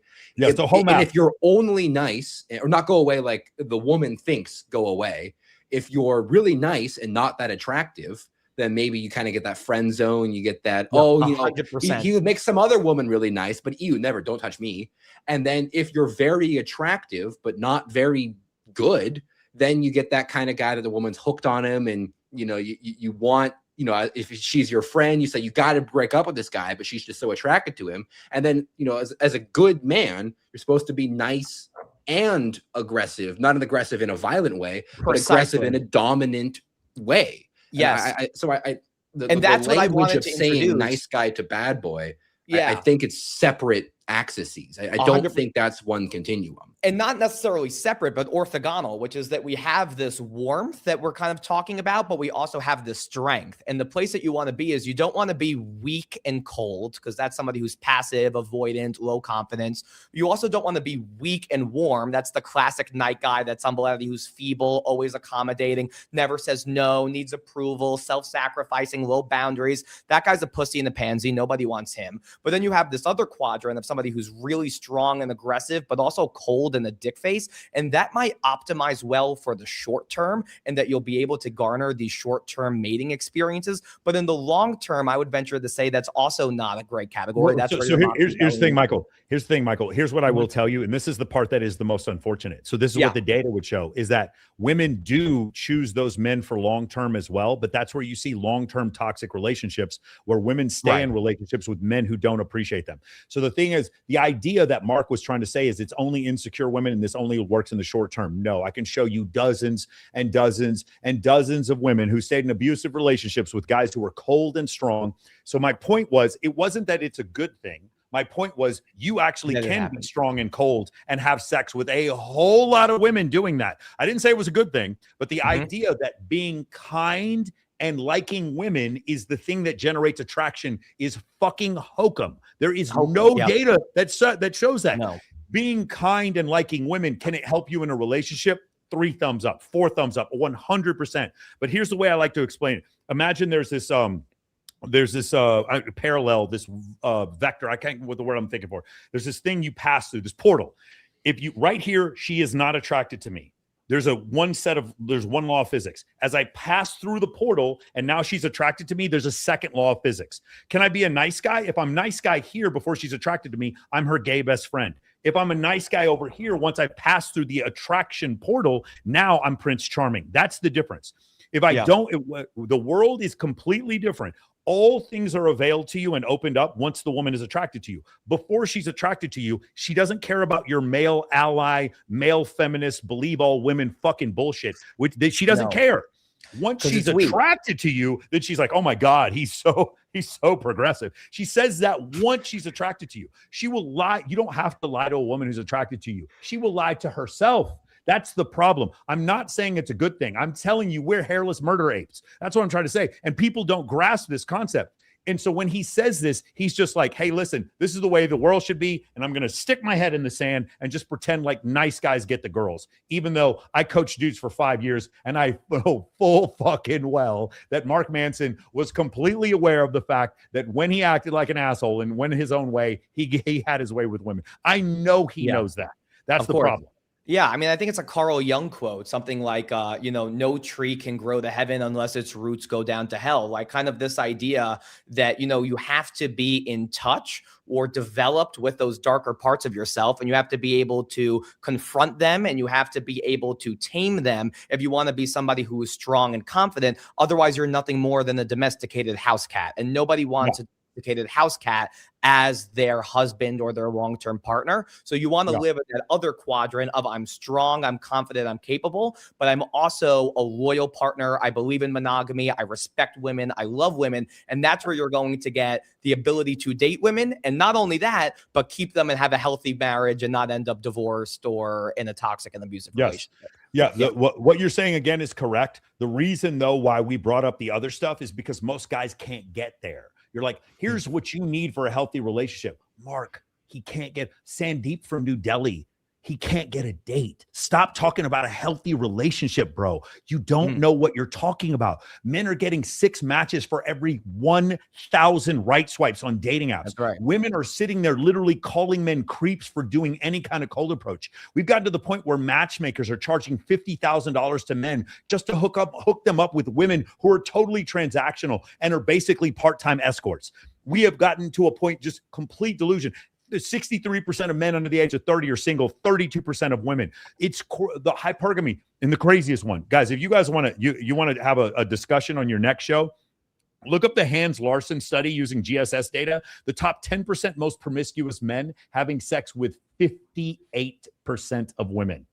Yep. The GSS shows it clearly. Top 1% is having sex with 20% of women. It's wild. The top 10% of men, the top 58% of women, the top 20% of men are having sex with 73% of the women. This is from reported data. I thought women were attracted to reading. That's right. Yeah, again, I thought women were not attracted to players. It's so opposite. If you were to say a guy who's had 200, the average was 287 sexual partners for guys in the top 1%. A guy who has 287 sexual partners, we'd consider him a player. But where's he getting the sex from? It can't be. You can't say it's from assortative mating or because it's only sociosexual women.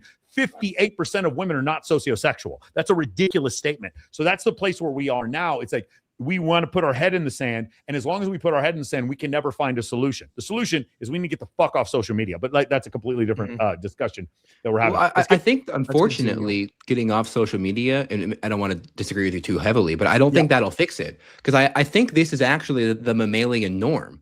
And when you plot mammal species, I mean, they range from the gorillas, which are 3-to-1 hypergamous, to elephant seals, which are like 180-to-1 hypergamous. But I mean, Homo sapiens species, you know, sort of pre-Western civilization, the median was 2-to-1, where it's 80 to 90% of women who reach reproductive age had children, whereas only 30 to 40% of men do. And you cited that thing that I love to point to, which is that, you know, 2/3 of young women are in relationships and 1/3 of men are in relationships. And it's like, well, hold up. That's the 2-to-1 ratio. And when you look historically, every civilization from the Greeks and Romans to the Chinese to the ancient Israelites, historically, every civilization of human species, pre-Christian West, pre-modern monogamous rules, had a hypergamy is polygamy. Those are the same word. Hypergamy leads to polygamy. Unfettered hypergamy always must lead to polygamy. 100%. Yeah. And so I don't think it's, I mean, social media certainly helps facilitate that, but I don't think the facilitator is the problem. And I don't think getting off the facilitator means it'll stop happening. I think what you have to do is you have to have a cultural enforcement and potentially even a legal enforcement, but certainly at least a cultural enforcement that brings back monogamy, assuming we think monogamy is a good thing. But you're just not going to have that under the modern culture. The rules that the Christian West invented monogamy, that's a rarity, and that's not this default. And we won't get that back without bringing back the rules. I love it. All right, let's keep going here. Hold on. Let's go to the show on stage, and bang. Is she trustworthy? Do you communicate well? Is she fun to be around? Do you have shared values? Do you see yourselves going long-term together? What she's done in the past is a very, very tiny factor in all of those things. Yeah, so I think that that's interesting, but I would say that I think that there's a lot of evidence to suggest that body count and sleeping around and having a lot of sexual partners and experiences actually directly relates to a lot of those traits that you mentioned. So I'm specifically thinking about a study or analysis from the University of Utah, which found that the more sort of sexual history that you have, the more body counts that you have, the higher the predictability of divorces. So I think that the specific study that I'm referencing, if the woman slept with, let's say, over 10 women, is what I think it was, that cohort had by far the highest divorce rate or predictability of divorce. And I think that that's pretty intuitive. Okay, for the 2000 data, the rate spike for women. So let's go back to this one because it's a 2016 brief by Nicholas Wolfinger. So I want to point this out real quick. So in this case, this was not a peer-reviewed study. I believe it was the Institute for Family Studies that cited the 2016 one. He later did one in 2024, and that one was peer-reviewed. he found the same thing in both studies, the 2016 and the 2024 study. The thing that when you pointed this one out, one of the things that was really crazy to me is that Mark Manson cherry picked this one piece of data. And the way it works is this. If you were to look at 0, those are the people with the highest marital satisfaction. At 1, it was slightly lower. And at 2, it was even lower than that. But at 3, it actually went up. And from 3 to 9, it was still lower than 2. And then at 10, it got worse than 2.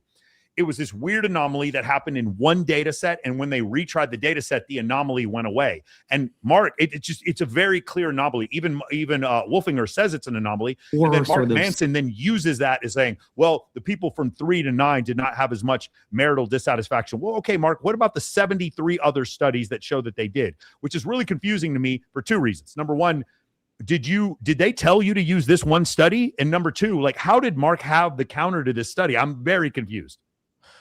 I mean, also, like, the divorce risk rises notably for women with 10 partners. And it's like, okay, if we want to quibble about 3 to 9 or 1 to 5, like, whatever, yes. But it's about the excessive casual sex, which is how you get to 10 plus and what that reinforces. And I mean, we could continue watching this, but I want to make we're in Vegas, then it's like, it's 50 plus, but yes, I understand what you're saying. Yeah. Right. Yeah. Oh, let's keep going. Sexual history that you have, the more body counts that you have, the higher the predictability of divorces. So I think that the specific study that I'm referencing, over if the woman slept with, let's say, over 10 women is what I think it was, that cohort had by far the highest divorce rate or predictability of divorce. And I think that that's pretty intuitive, right? Like, if I had a wife and you had a wife, and my wife slept with 3 women and your wife slept with 40 women, and, you know, we're hanging out, and let's say the pool guy comes over and he's going to open up our pool. Whose wife do you think has a higher likelihood when the pool guy's 18? Yeah, you said higher likelihood. You are correct. Him arguing against this is absurd. Of course, what you're saying is correct. Pack is out. Whose wife do you think? It doesn't mean your wife is going to cheat. It doesn't mean your wife is going to cheat. The question is, who has the higher likelihood?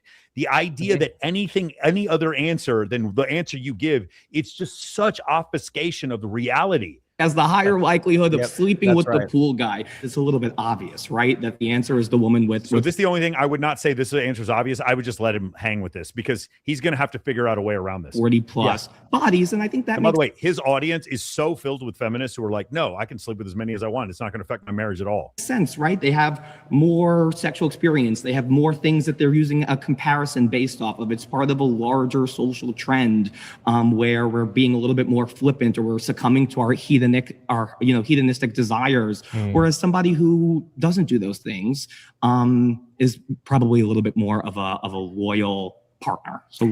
So I don't think it's obvious that the wife who has slept with 40 people would be more likely to sleep with the pool guy, because let me turn that around for you.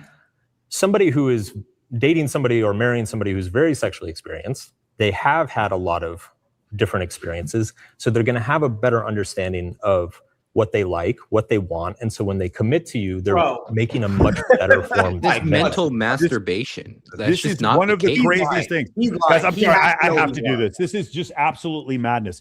Okay, so here's Mark Manson's claim. If you go out and test drive 5 or 6 cars, you'll be able to make a much better informed decision. No. They've had a lot of different experiences. So when they commit to you, they're making a much better formed commitment. The exact theory has been tested in the literature. Sowing Wild Oats, the direct test.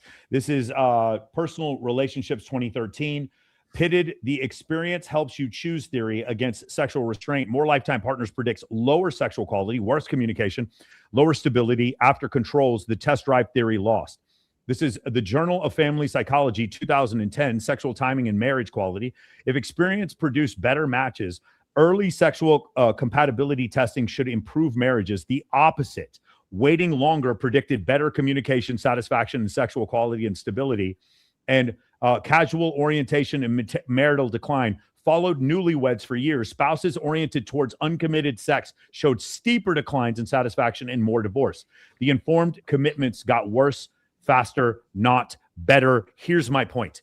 If what I'm saying is just happens to be some random correlation that doesn't equal causation, then what I would ask you, Mark, is show the opposite correlation anywhere with any study, anywhere. ever in history one single study that showed a neutral or negative correlation. Even one. Find a single one, and you can't. So what I'm saying is Mark has a right to his opinion, but what he's saying is so completely not backed up by data that it's an untruth. It's scandalous how untruth it is. And I just don't even know why he thought that this was a hill he wanted to die on. It was such a strange thing for him to do. Yeah. Well, it's an anti-truth idea because it's an anti-causal idea. The idea that past behavior is the best predictor of future behavior, that's actually the basis of the scientific method, that if I drop something a bunch of times, you use empirical evidence to suggest what continued to happen. And the idea that you can remove the concept of empirical evidence from human beings, from human relationships, it is the postmodern idea. Jake, remove it with a thought experiment. His thought experiment was test driving a car. His thought experiment was literally heavier in his mind than dozens of peer-reviewed pieces of data. Yeah. Yeah. I think, obviously sexual history is not morally neutral. It is part of a broader behavioral pattern that has real implications and provides an important window into somebody's character. I, again, am confused as to why that isn't self-evident. Yeah, Michael, you are completely correct. And even if you weren't correct, the math still shows one clear direction. Yep. Do you understand? Yeah. Even if it had nothing to do with dopamine or norepinephrine or oxytocin, you're still correct because the math points in one direction. Now, do I have clients that have married former sex workers before they came to me? They've married former sex workers and have had happy relationships. Yes. We're not saying that because your wife had 20 or 30 or 50 bodies before she married you, that she's going to cheat. But from a population standpoint, to act like she's not more likely to cheat means you don't understand math. That's all I'm saying. Yeah. And look, I totally agree with all the stuff and the math and the studies that you're citing. Philosophy is kind of my thing. So I want to kind of also bring in like a philosophical dimension to this, which is, so the fundamental problem with excessive casual sex is that you become very good at using somebody as a means to an end. And this is why that data is going to show everything that you're saying that it shows. So in the Immanuel Kant's Formula for Humanity, and I wanted to be able to bring this up to Mark Manson, but ended up getting voted out. But he says that you should always treat people, whether if it's yourself or anyone else, never merely as a means, but always as at the same time as an end. He felt that every person had an intrinsic dignity and worth that cannot be traded or used up or bargained with. He famously wrote something, everything has either a price or an intrinsic value. So meaning people cannot simply be reduced to their utility. And that's the problem with the body count doesn't matter argument, is that it's sort of part of this broader cultural move within the postmodern landscape, which is this notion that we should prioritize short-term pleasure over long-term development, and that there is no objective standard by which we could adjudicate right from wrong. And so we're kind of moving away from this idea that, we shouldn't do things simply because it gets us what we want. We should do things because we act from principle, and we should use reason and logic to govern desire. And it kind of just points to this very clear thing that is what all the data says, which is repeated sexual encounters rehearse reducing people to nothing more than instruments of your desire. Every time you use another human being as a means to an end, you train that muscle. And if you train that muscle enough, it becomes who you are. You become a person that is really good at using other people for short-term gratification. And if you train that muscle enough, all of a sudden when the pool guy shows up, it's a lot easier for you to succumb to that hedonistic impulse than it would be for somebody who had less sexual experience. And do you know who else is really good at using people as means to an end? Narcissists and psychopaths. So I do think that, if you fuck too many randoms, you become a narcissist and a psychopath. You become a super fun person to party with, but not someone you should marry. No, I don't want to date that. I don't want to date that. Exactly. And I've said this a million times. If you guys ever come on my show, we have a bunch of girls that come on. You guys are not in the manosphere, and this is true. Yes. You don't even need a study. No one needs a study to know this. I've been around. I spoke to 9 people, and I saw in all of them, duh. Yes, of course. You can look to anybody. You could look at math. You could look at study. You could look to common sense. You could look to philosophy. I mean, this is also a theme in Aristotle's ethics, which is about how character is formed through repeated action. So it's like saying if I'm a boxing coach and like he tells me to put my hands up so I don't get punched, I don't need a double-blind study to show me that when I take my hand down, I'm going to get punched in the face. Everyone knows you're going to get punched in the face if you take your hand down. Yeah, it's the same thing. Beautiful. All right, guys, let's keep going with this. Let's keep this thing going.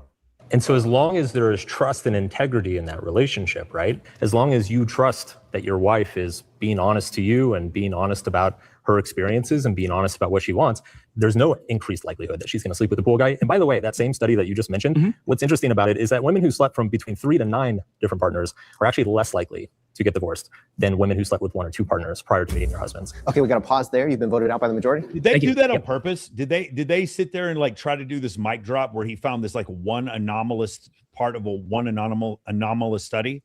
I'm just curious. Yeah, you'll watch it. It always ends on a Mark Manson mic drop, and then you don't like the same thing. Like my last clip you saw, where he says, "Okay, but the packaging is wrong." End. And so real talk. If I had come in there and I had memorized 8 different studies, they would have just edited this out. I don't know about that. They're not so extreme that they, just chop you out completely. Like, I mean, you saw, like, I was able to still mess them up anyway, but they might have cut out one of your studies. They might have ended it before you got to finish your point on the study. It's the bias is not so extreme that they'll just like destroy you, but there is a clear bias and they do want Mark to win. Yeah. So I'm just gonna show you guys a couple of things here. You can see, like, again, these guys, I'm not saying these people are wrong. They just weren't debating. Things got a little bit more feely as we went down the road here with some of these other debaters. They weren't bringing up facts and figures. They were talking about how they felt about themselves.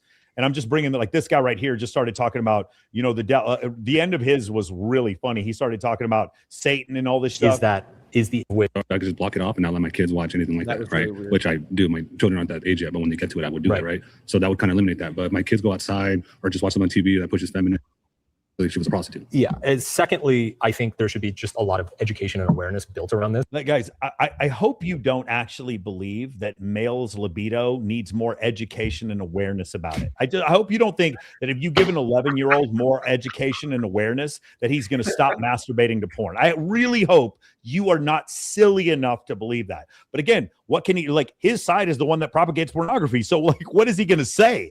He's the side, is the side that propagates feminism and also propagates DEI. So what other answer can he have? That's the only problem here. Let's I want to get back to you guys again real quick, but I think it's more insidious than just that. I mean, his solution is education, but then you have to keep in mind who runs the education systems. Yes. His solution is to let him indoctrinate your children. His solution is to strip away the agency of the parent from the kid. And this is what Mark said, that the parent is an oppressor on the child, and you have to have a communal understanding of how to raise children. And that's his solution. His solution is think what I tell you, shut up, little bitch, and do what I say. Education doesn't mean learn how to think. It doesn't mean discuss ideas. It means submit. That's what he means by education. All right, let's keep going here. So Mark, thank you so much. All right, so I think when we talk about feminism, we have to be very specific, because I agree with you that, Elizabeth Cady Stanton's Declaration of Sentiments did not create the porn problem that we have today. So big into first wave, and then even some of those elements of second wave feminism that secured rights and freedoms. I think that the problem is when you get to these third and fourth waves, we start to get this demoralization of men. We start to get this narrative that patriarchy is. Is this late in the day? Like, how long have you been here at this point when you're talking to him? Probably about an hour and a half, 2 hours. Oh, just an hour and a half? The whole thing took like 4 hours, but this clip actually of Michael right here, this was one of the earlier debates that happened. Like they moved it way towards the end, but Michael's second debate, I think, was like the third or fourth debate that was shot. Wow. Okay. This thing, this overarching thing in society. So you guys are never like, so anytime like somebody's sitting in the chair and talking to the guy who's the debater, they're not like getting multiple turns, or they all get like one long turn and then they clip it however they want. Like, how does that work? No. So if you left and came back, it was 2 different turns. They don't like artificially generate turns. The majority of the editing, like it sounds like we're being more anti-Jubilee than we are. The majority of the editing is they rearrange the order of the debates sometimes.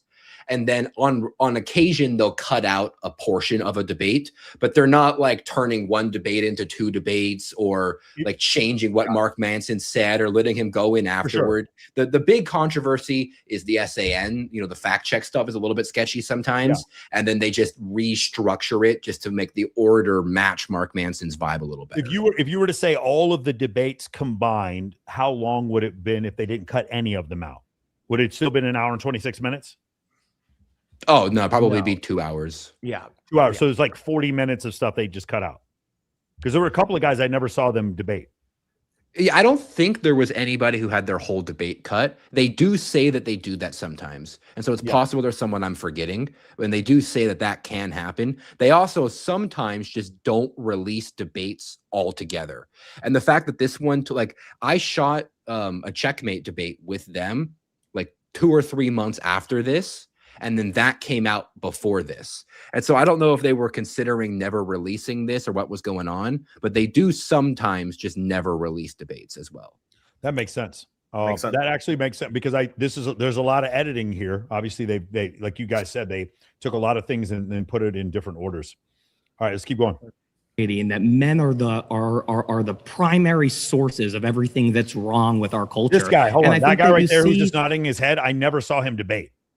The primary sources of everything that's wrong. He did. He was the guy who said that taking dick is a little bit worse that's than right. giving He did with our culture. And I think that you see a major withdrawal there. What's interesting or maybe a little bit ironic about the claim is that I think that we're kind of looking at two things that are feeding into each other. I think modern feminism, gender feminism is by and large responsible or contributing to a lot of the loneliness and withdrawal that we see, which is causing that uptick in pornography, which you and I are in major agreement, totally unhelpful.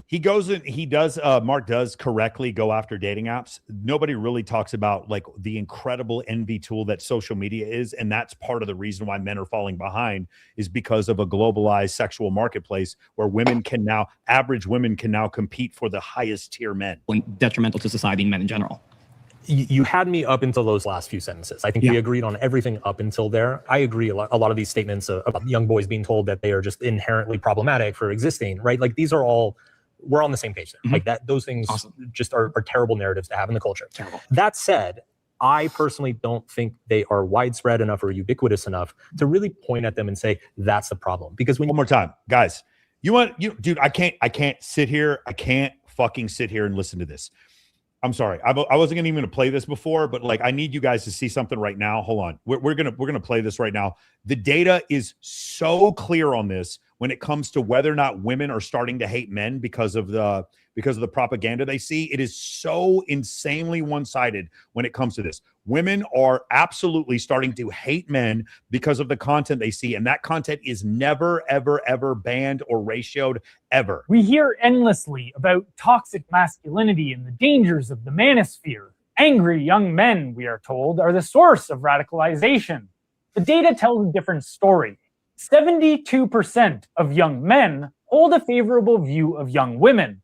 50% of young women say the same about men, a 22-point gap. Below age 25, only 35% of women view men positively. The numbers come from Merlin Strategy polling for the New Statesman this spring. The data is British, but it's relevant anyways because the pattern is civilizational rather than one country's quarrel. Across the West, women are sorting men into the enemy column at scale, which inverts the official story. The more telling story sits inside the data. The most negative and most pessimistic young women come out of the professional class. So if you went to college and you're a woman, your opinion of men almost gets cut in half. Cohort with the longest exposure to universities, HR departments, media organizations, and NGO pipelines.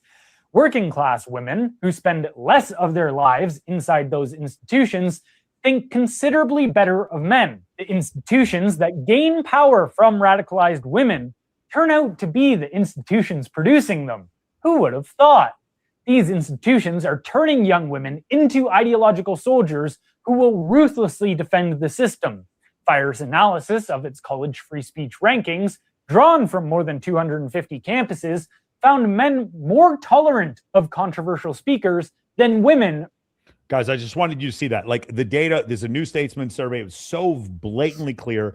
21% of women under 30 had an actively negative view of men. 7% of men had an actively negative view of women. And like I said, the longer they went to college, the more if they got a graduate degree, their opinion of men consistently dropped over time. The anti-female content, whether if it's anti-female or if it's not, you want to call it misogynistic or not, it's not working. It's not causing men to hate women. The misandrous content that's out there, Wizard Liz, call her daddy, okay, Shira 7. When you watch even like Pierce Morgan, let's shit on the manosphere. Let's inside the manosphere, adolescence. That content is having more of an effect. But here's the main difference: that content is never ratioed. It's never deplatformed. It's never demonetized. I'm going to ask you again. Let's combine all the money that Clavicular, Nick Fuentes, Sneeko, Fresh and Fit, and Andrew Tate made on YouTube this year. $0. They lost their point of sale. They are, regardless of how misogynistic and hateful you think they are completely demonetized. They are deplatformed. They are ratioed. The anti-male content is never any of those things. They are not oppressed when it comes to speaking their mind. And the result is, and as Deborah So and Deborah So in her book Extinction, and also Jonathan Haidt in his book The Anxious Generation, women use social media more than men, and they report feelings of worthlessness at twice the rate that men do when they're on social media. The thing that Mark's saying is, again, scandalous. It is anti-truth. The problem is the message that women are getting about men that is causing men to fall behind. And he has to say everything he can other than admitting that one thing. Why? Because the blame then goes to feminism, which is probably part of his whole point of coming on here was to defend them. He says several times, like, I think the feminism is getting scapegoated here. No, it's not. It's not even getting half the blame that it deserves. That's actually the opposite of the truth. So anyway, when I heard that, when he says the education is the solution, remember, the education is the thing causing the problem. Yes. Like he wants to feed you further down that education pipeline to trick you into being more feminist and more anti-male. You should go get educated means go learn my worldview and start disliking men. Go learn DEI. Go learn feminism. Go learn to hate the West and postmodernism and these Marxist worldviews. That's what they mean. That's what go get educated means. There's a woman here. Shut up and do what I say. There's a woman here who's agreeing with you. She's standing over here agreeing with you. Yes. I don't know who said it, but yes. She's saying yes. Just random woman in my place. I don't know why there's a woman here. I'm a hateful manosphere content creator, but I don't understand why there's women here. So she's a college, she's got 2 bachelor's degrees, but I'm a hateful manosphere content creator. That's what I heard. So I don't know why there's women here in my apartment. That's so weird. Anyway. All right, let's keep going with this. Well, one thing that I said here that got cut out was kind of to your point, which was just around a lot of these gender gap statistics. So I was saying that, we do not have a suicide crisis in America. We have a male suicide crisis. Men commit suicide at 4 times the rate than women do. We do not have a mass incarceration problem. We have a male mass incarceration problem. 90% of people in jail are men. We do not have a murder crisis in America. We have a male murder crisis. We do not have an addiction crisis. We have a male addiction crisis. All of these things, all of the things that are so wrong with society, whether it's from workplace fatalities to the homelessness population, to drug overdose deaths, to alcohol-related deaths, to life expectancy. There's a 5-year gap between men and women in life expectancy. All of these things point to men needing to be uplifted, and yet it's pro-man manosphere content that gets deplatformed and deemed misogynistic, but the misandrist content is allowed to run rampant on the internet. And that is something it's just heinous. It's indefensible. Totally. It's despicable, right? Let's do, yeah, it's despicable. Let's do this real quick. Rational Redneck, I've got a knot in the back of my head about saying Mark left should give men a better place to go. Wasn't the left responsible for driving us here in the first place? That's pretty funny. The next one is one of a kind male feminist is a predator. I wasn't aware there was another kind. That's funny. And then finally, the problem with debating guys like Mark is, in a time crunch, is you have to unravel his liberal priors down to ethics, which is ultimately preference and consensus. Andrew Wilson is really good at this. I mean, I think the other part is we haven't got to this part now, but it's like when Mark Manson starts talking about men who like and respect women are the most attractive. I'm like, Mark, how do you have the monopoly on this when you were a pickup artist? I just don't understand. It's so crazy to me, Mark. Like I understand you can make that statement. The problem is you can't make that statement, bro. That's the part that was just you're like, look up if you guys don't understand what I'm telling you. And I'm not trying to bash Mark. I'm a fan of his, but you look up the pickup, it's entropy, like the second law of thermodynamics, entropy PUA. He was a pickup artist, apparently, according to him, a very good one from 2008 to 2013. And he tells men to go up and show direct interest to women, to be honest and let them know that you're sexually attracted to them off the rip. It's in his fucking book, if you don't believe me. Mark would be canceled and possibly go to jail for doing that shit today. The book's not off the shelves, though, and it's part of what made him famous. Models came out before The Subtle Art of Not Giving a Fuck. So that's the part I just don't think he grasps. Privilege is... Gosh, I wish I knew all this before talking to him. I would have been so much fun to say that to his face. Yeah. I mean, I like the guy, but I'm like, Mark, I'm like, you don't have, like, you don't have the moral monopoly to sit here and talk about respecting women when you were a pickup artist. He would not know how to come back from that. I definitely agree. All right, let's keep going, guys. Do it. Personally don't think they are widespread enough or ubiquitous enough to really point at them and say that's the problem. Again, we just showed you data absolutely terminating this belief, this statement he just said. When you look at the problems that have been affecting young men and boys, they go back decades. They go back to the 80s and 90s before any of this stuff. Incorrect. So this is where SAN is supposed to come out. If you look at the rate of sexlessness and what happens in 2008, it skyrockets. Why does it skyrocket in 2008? The Facebook app on the iPhone. It's the iPhone 2 Facebook app gets put on it. From that point on, and data and dating apps on the iPhone, that is when male sexlessness skyrockets. Male loneliness skyrockets in that point. It is not things that have been going on for decades. These things did not occur when he was coaching. That's the whole point I'm trying to make here.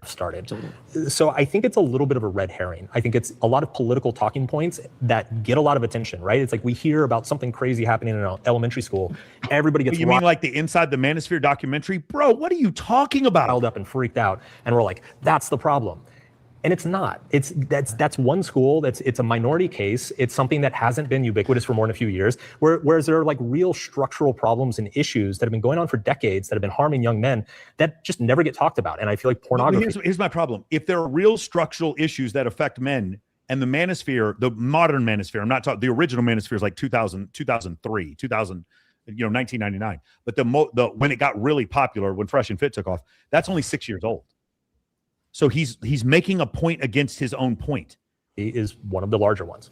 Yeah, so that's really interesting. I think that you made the point prior when you were talking about sort of the shift in the economy that we're seeing, kind of going from physical-based careers to more social-based careers, and that women on average tend to prefer those social-based careers, and that's tend to be where the economy is going. So I'm totally with you there. I think that's one of the major issues. I think the overprescription of methylphenidate medication, pathologizing male play behavior, fatherlessness, all of these things are contributing. But again, the problem is that the left... Yeah, if one of you had just stuck on fatherlessness, he would have been screwed.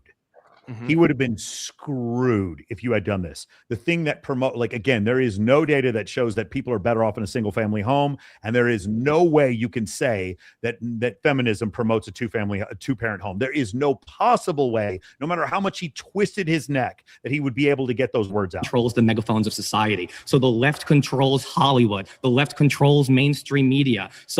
And the left is part of this cultural movement about patriarchy and toxic masculinity and the demoralization of young men at every twist and turn, starting in elementary schools, which are by and large dominated by women who are teachers, particularly left-leaning women who sort of propagate this narrative.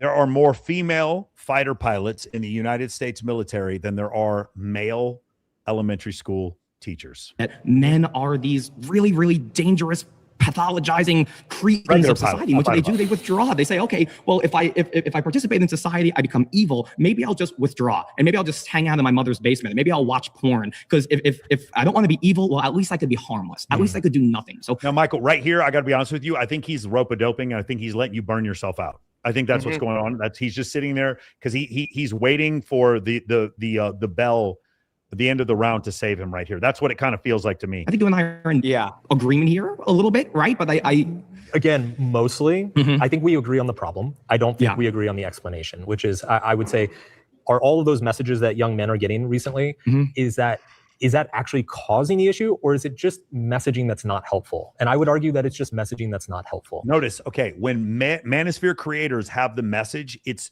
these men are too stupid to know the difference, and that they are incapable of agency of knowing what they're doing. When feminists then message these same men or message society, then these messages aren't that bad. They're just not helpful. And to your point about the left having the megaphone, obviously that's changing the last few years. The fact that we're here right now is part of that changing. Yeah, independent media is doing a tremendous job in breaking down those barriers. And it's a little bit ironic that this is an example of it changing. While this is, again, I love Jubilee, and it is a shift to some degree. You know, it's better than MSNBC, but this is not an example of the left losing control. This is an example of the left having control. What are you talking about? Right. Yeah. Yeah, I agree. That's funny. That's funny you say that. And I'm here today is because I want these issues to be brought up to the public consciousness in a way that is healthy and not attached to all sorts of toxic ideologies. Yeah, I mean, look, I agree with you there. I think that where I would push back heavily is that I think you're downplaying a little bit just how serious and pervasive these narratives are that's coming out of the third and fourth wave feminist movement, gender feminism, however you kind of want to call it.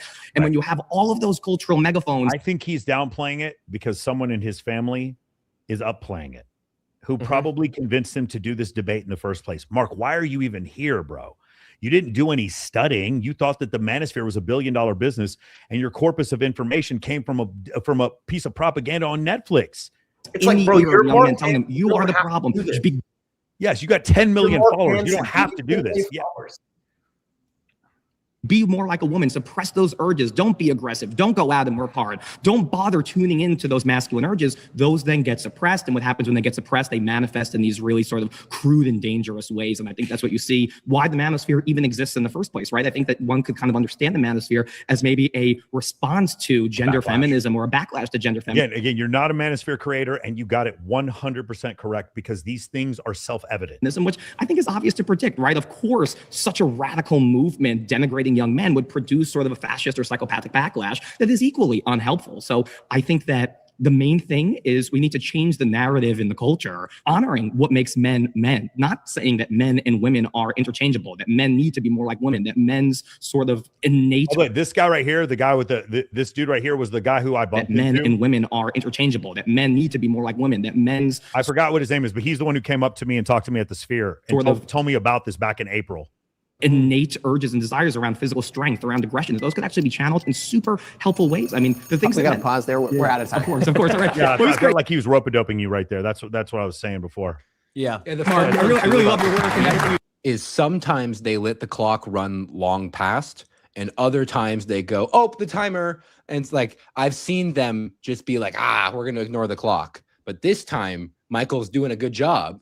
And so they're like, oh, thank goodness we can clock him out. Let's get him out of here. Thank you. My final surrounded claim. All right, let's keep going here. Is it? Yeah, this is you. Is that the most attractive men are those who like and respect women. Dude, again, it's not bad to like and respect women, but it's not what makes you attractive. That's the whole problem here. Welcome back. Thank you.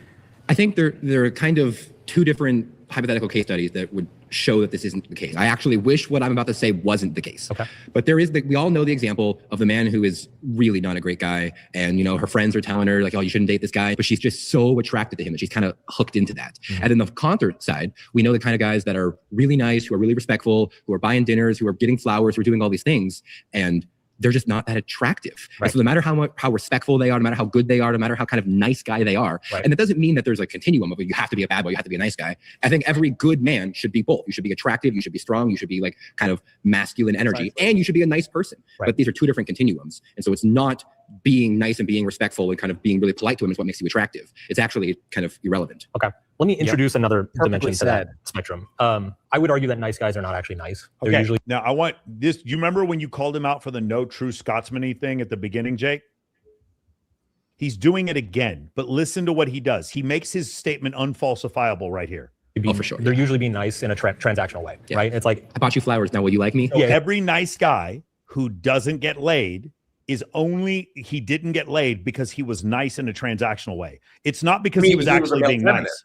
It wasn't because she wasn't attracted to him. It's not because women are shallow. It's not because women have unrealistic expectations on what they can get from men. It's never that. The reason why the nice guy did not get a second date was because that nice guy retroactively was only doing it for something. I know guys who are extremely good with women, extremely good, world class. These guys get any woman they were talking to. And these guys are also transactional. They're more transactional than what Mark is talking about, and they have no trouble getting women.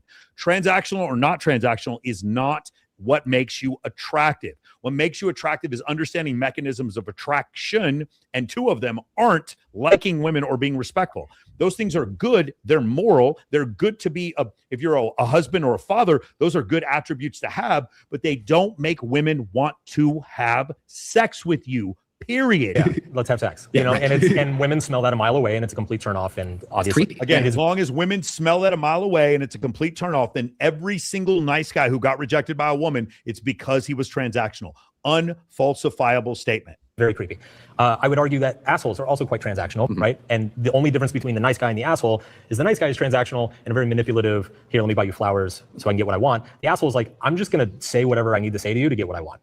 And that works, unfortunately, often enough in these kind of short-term relationships. It works in the short term, and it works with insecure women. Again, we show the data, and I can bring it up again if you guys want, the data clearly showing that these dark triad traits work for women who are looking for long-term relationships and women who are more experienced. It is not there's no data anywhere that shows that this works on insecure women or works on in the short term. It works on the long term and the short term. I asked you guys to screenshot the data. I can show it to you again. What he's saying is categorically not backed up by facts. Those are the two circumstances that it works in. There is a third type of guy who is just not transactional. Yeah. And is like, this is who I am. I like you. Do you want to go out? And if she says yes, great. If she says no, great. He's going to go. If she saes no, then she hits him up to HR for sexual harassment. Again, Mark has lost the plot. The privilege is invisible to those who have it. Mark Manson can go say that to a woman. Well, he's married, so he's not going to do that. Mark Manson can say that to a woman because he's got 10 million followers. He doesn't understand how the bottom group of men are completely ignored now. And somebody else? Yeah. Those are the most attractive men. Right. So can we agree that your claim is false for insecure women? Not necessarily. See, bro, he isn't even conceding this. He isn't even conceding. Oh my God, bro. Yeah, so this is what I was trying to do. I'm trying to get to what you're talking you, about bro. It's crazy. But I want to increment there. I want to get there to agree that it's the case for insecure. And then he's like, it's like, what did you say 9 seconds ago? Like, just so crazy, bro. Yes. Like when I heard that, it's like, well, not necessarily. Because what did you just say then about how those kind of asshole guys is effective on insecure? It is effective on insecure women, but I think also just being a confident, honest man can also be effective with insecure women. But I feel like you've already conceded that those guys are attractive to them. Yes. Okay, sounds good. Yeah. So now looking at the secure women, we have this third axis of how honest you are. Right. Which is, as we would agree, should be the most important axis of like how truthful you are if you're trying to be transactional. And it is. It's just so absurd. It is.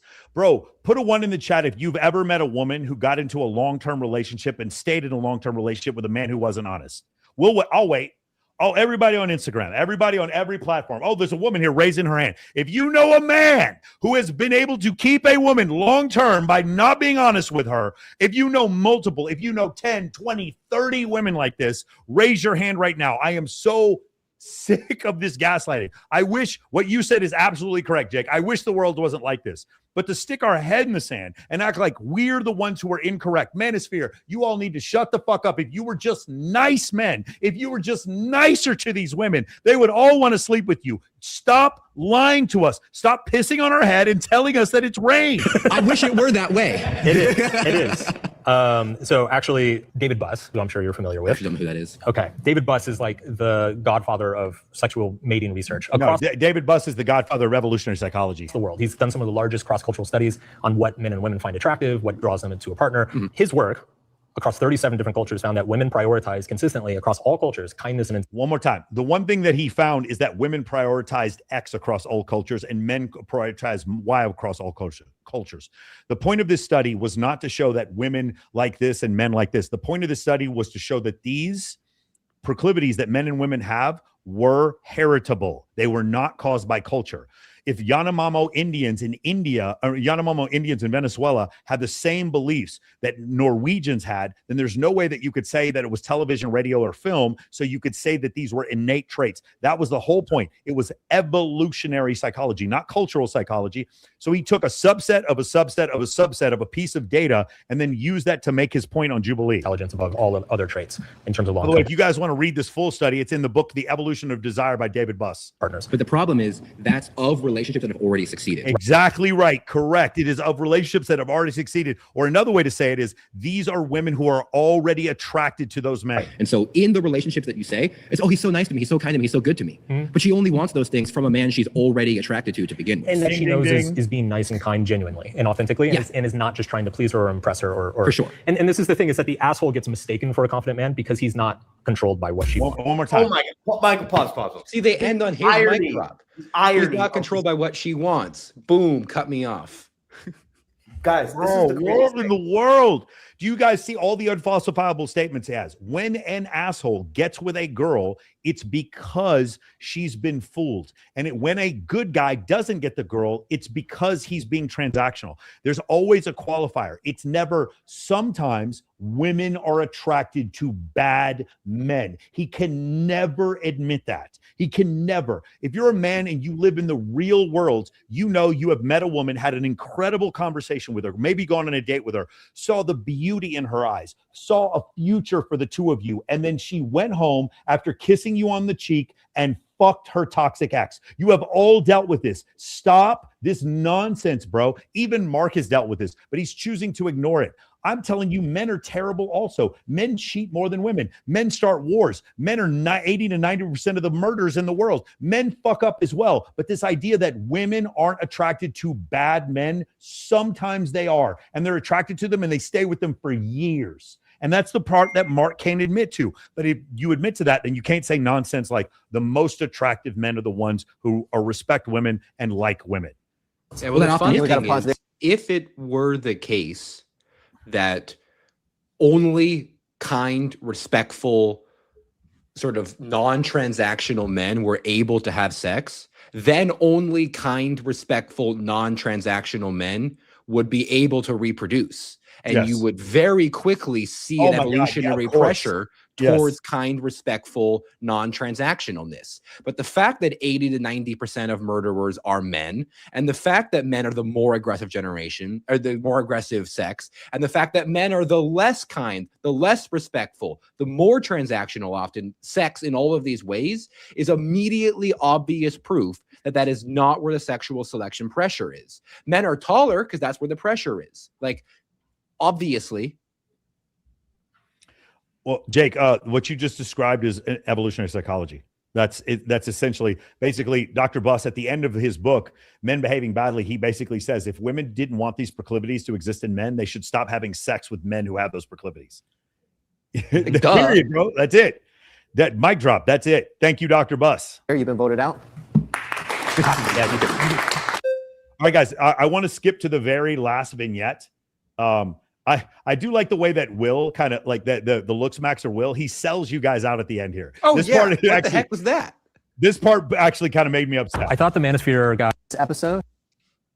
Everybody. Oh, guys, remember Mark Manson's statement. Some of these, even though some of these comments were despicable, Remember his comment. He can't take that down. I got it screenshotted. He can't take that away. Let's listen to his reaction to these despicable comments. In this room, let us know in the comments. Tune in Wednesday for a follow-up to this episode. And thank you so much for watching. We'll see you next time. I thought the manosphere guys were really interesting today. There was more of a diversity of perspectives than I was expecting. I was also surprised how many things I ended up agreeing with some of them. Listen, do you hear the despicable nature in his voice? Do you hear how despicable he thought you guys were? You can be a victim without having a victim mentality. And I think the manosphere is really important at preaching both of those ideas simultaneously. That feminism is a problem and that it is causing substantial damage to young men. But also that as a man, you got to be tough. You got to be strong. You got to go to the gym and talk to that girl anyway and go make money anyway. I honestly think that this was such a cringe fest, frankly. Dude, I'm a looks maxer. I'm just better than all these guys. These problems these guys are having, I'm not bro. This dude threw you all under the bus. This guy right here, this is the kind of guy who sits there and talks shit to you at a club. He walks outside, gets in a fist fight, you kick his ass, and then he calls the cops on you. Silently freaking out. I really don't want to be associated with most of the things that were said. It's so hard because a lot of these guys, I want to be I want to support them, but they're just so so beneath me.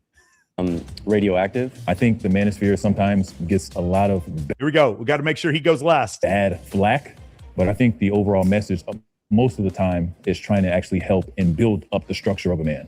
Men and especially young kids need coaches. They need leaders. I see why the manosphere exists because there's just a vacuum of leadership and role models for young men today. I understand where these guys come from. And does that sound like despicable to you? Thank you, Mark. Thank you for showing pity on us and understanding where we're coming from. We're sorry that we're so despicable to you. Understand why they feel the way they do, but I just think the manosphere is not the best answer to these problems. This tournament. Oh my God. Okay, guys, I'm sorry. That was, woo! Wow. That was hard. That was rough, bro. Oh my God, man. When you hear that again, it's just like the sanctimony. And again, I like Mark, and I don't think Mark meant to paint himself in that situation. And how he felt in April, it may not be the same way that he felt in July. I get it. I understand that. But nobody said anything despicable to you, Mark. If someone did, let me know what the despicable thing was. I'd love to hear it. I'd love to know what you heard that was so despicable. Dude, you have 10 million followers. You have a responsibility to try to at least have some academic integrity. And you said a bunch of things there that were just categorically not true. So anyway, that's why I thought about that. I don't know if you guys have anything else that you want to talk about.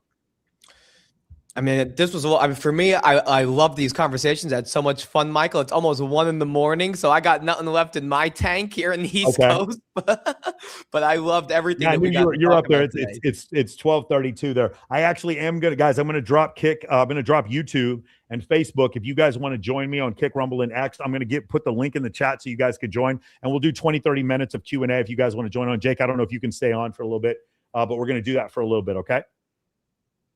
Sound good? I got plenty of time. I appreciate you guys. Hey, listen, also, Michael, Jake, I do this 3 days a week, Monday, Wednesday, Friday. You guys are welcome to jump on anytime you want. Just hit me up. Like, we have random people jump on all the time. I do live streams for a lot of time, for several hours. Most of the time, my live stream, I start, and in the first 6 seconds, we just react to viral videos for like 2 hours. They're generally about intersexual dynamics, but that's pretty much all we do. And then we stop and we have like discussions. So that's generally what the whole thing is. Awesome, man. All right, so we're gonna drop Facebook. Hold on. We're gonna drop Facebook. Let me go to edit here. We're gonna drop Facebook. We're going to drop LinkedIn. I don't know how we are on LinkedIn or how LinkedIn hasn't already kicked me off. We're gonna drop Twitch again. Just totally confused why Twitch is even there. And I want to say goodbye to all my friends on YouTube. You guys are the best. Thank you guys for supporting me. I appreciate that. Join me on Kick and Rumble. Actually, before we get out of here, let me put Kick and Rumble in the chat real quick, so that all you guys who are watching on YouTube, check the chat real quick, and you can see this is my Kick stream, and then all you guys who are watching on Rumble, this is my Rumble stream. And then as soon as you guys join on Rumble or Kick, I'm going to send out the link, the StreamYard link, and all of you can join. We can do 10 people at once, and we can have a conversation.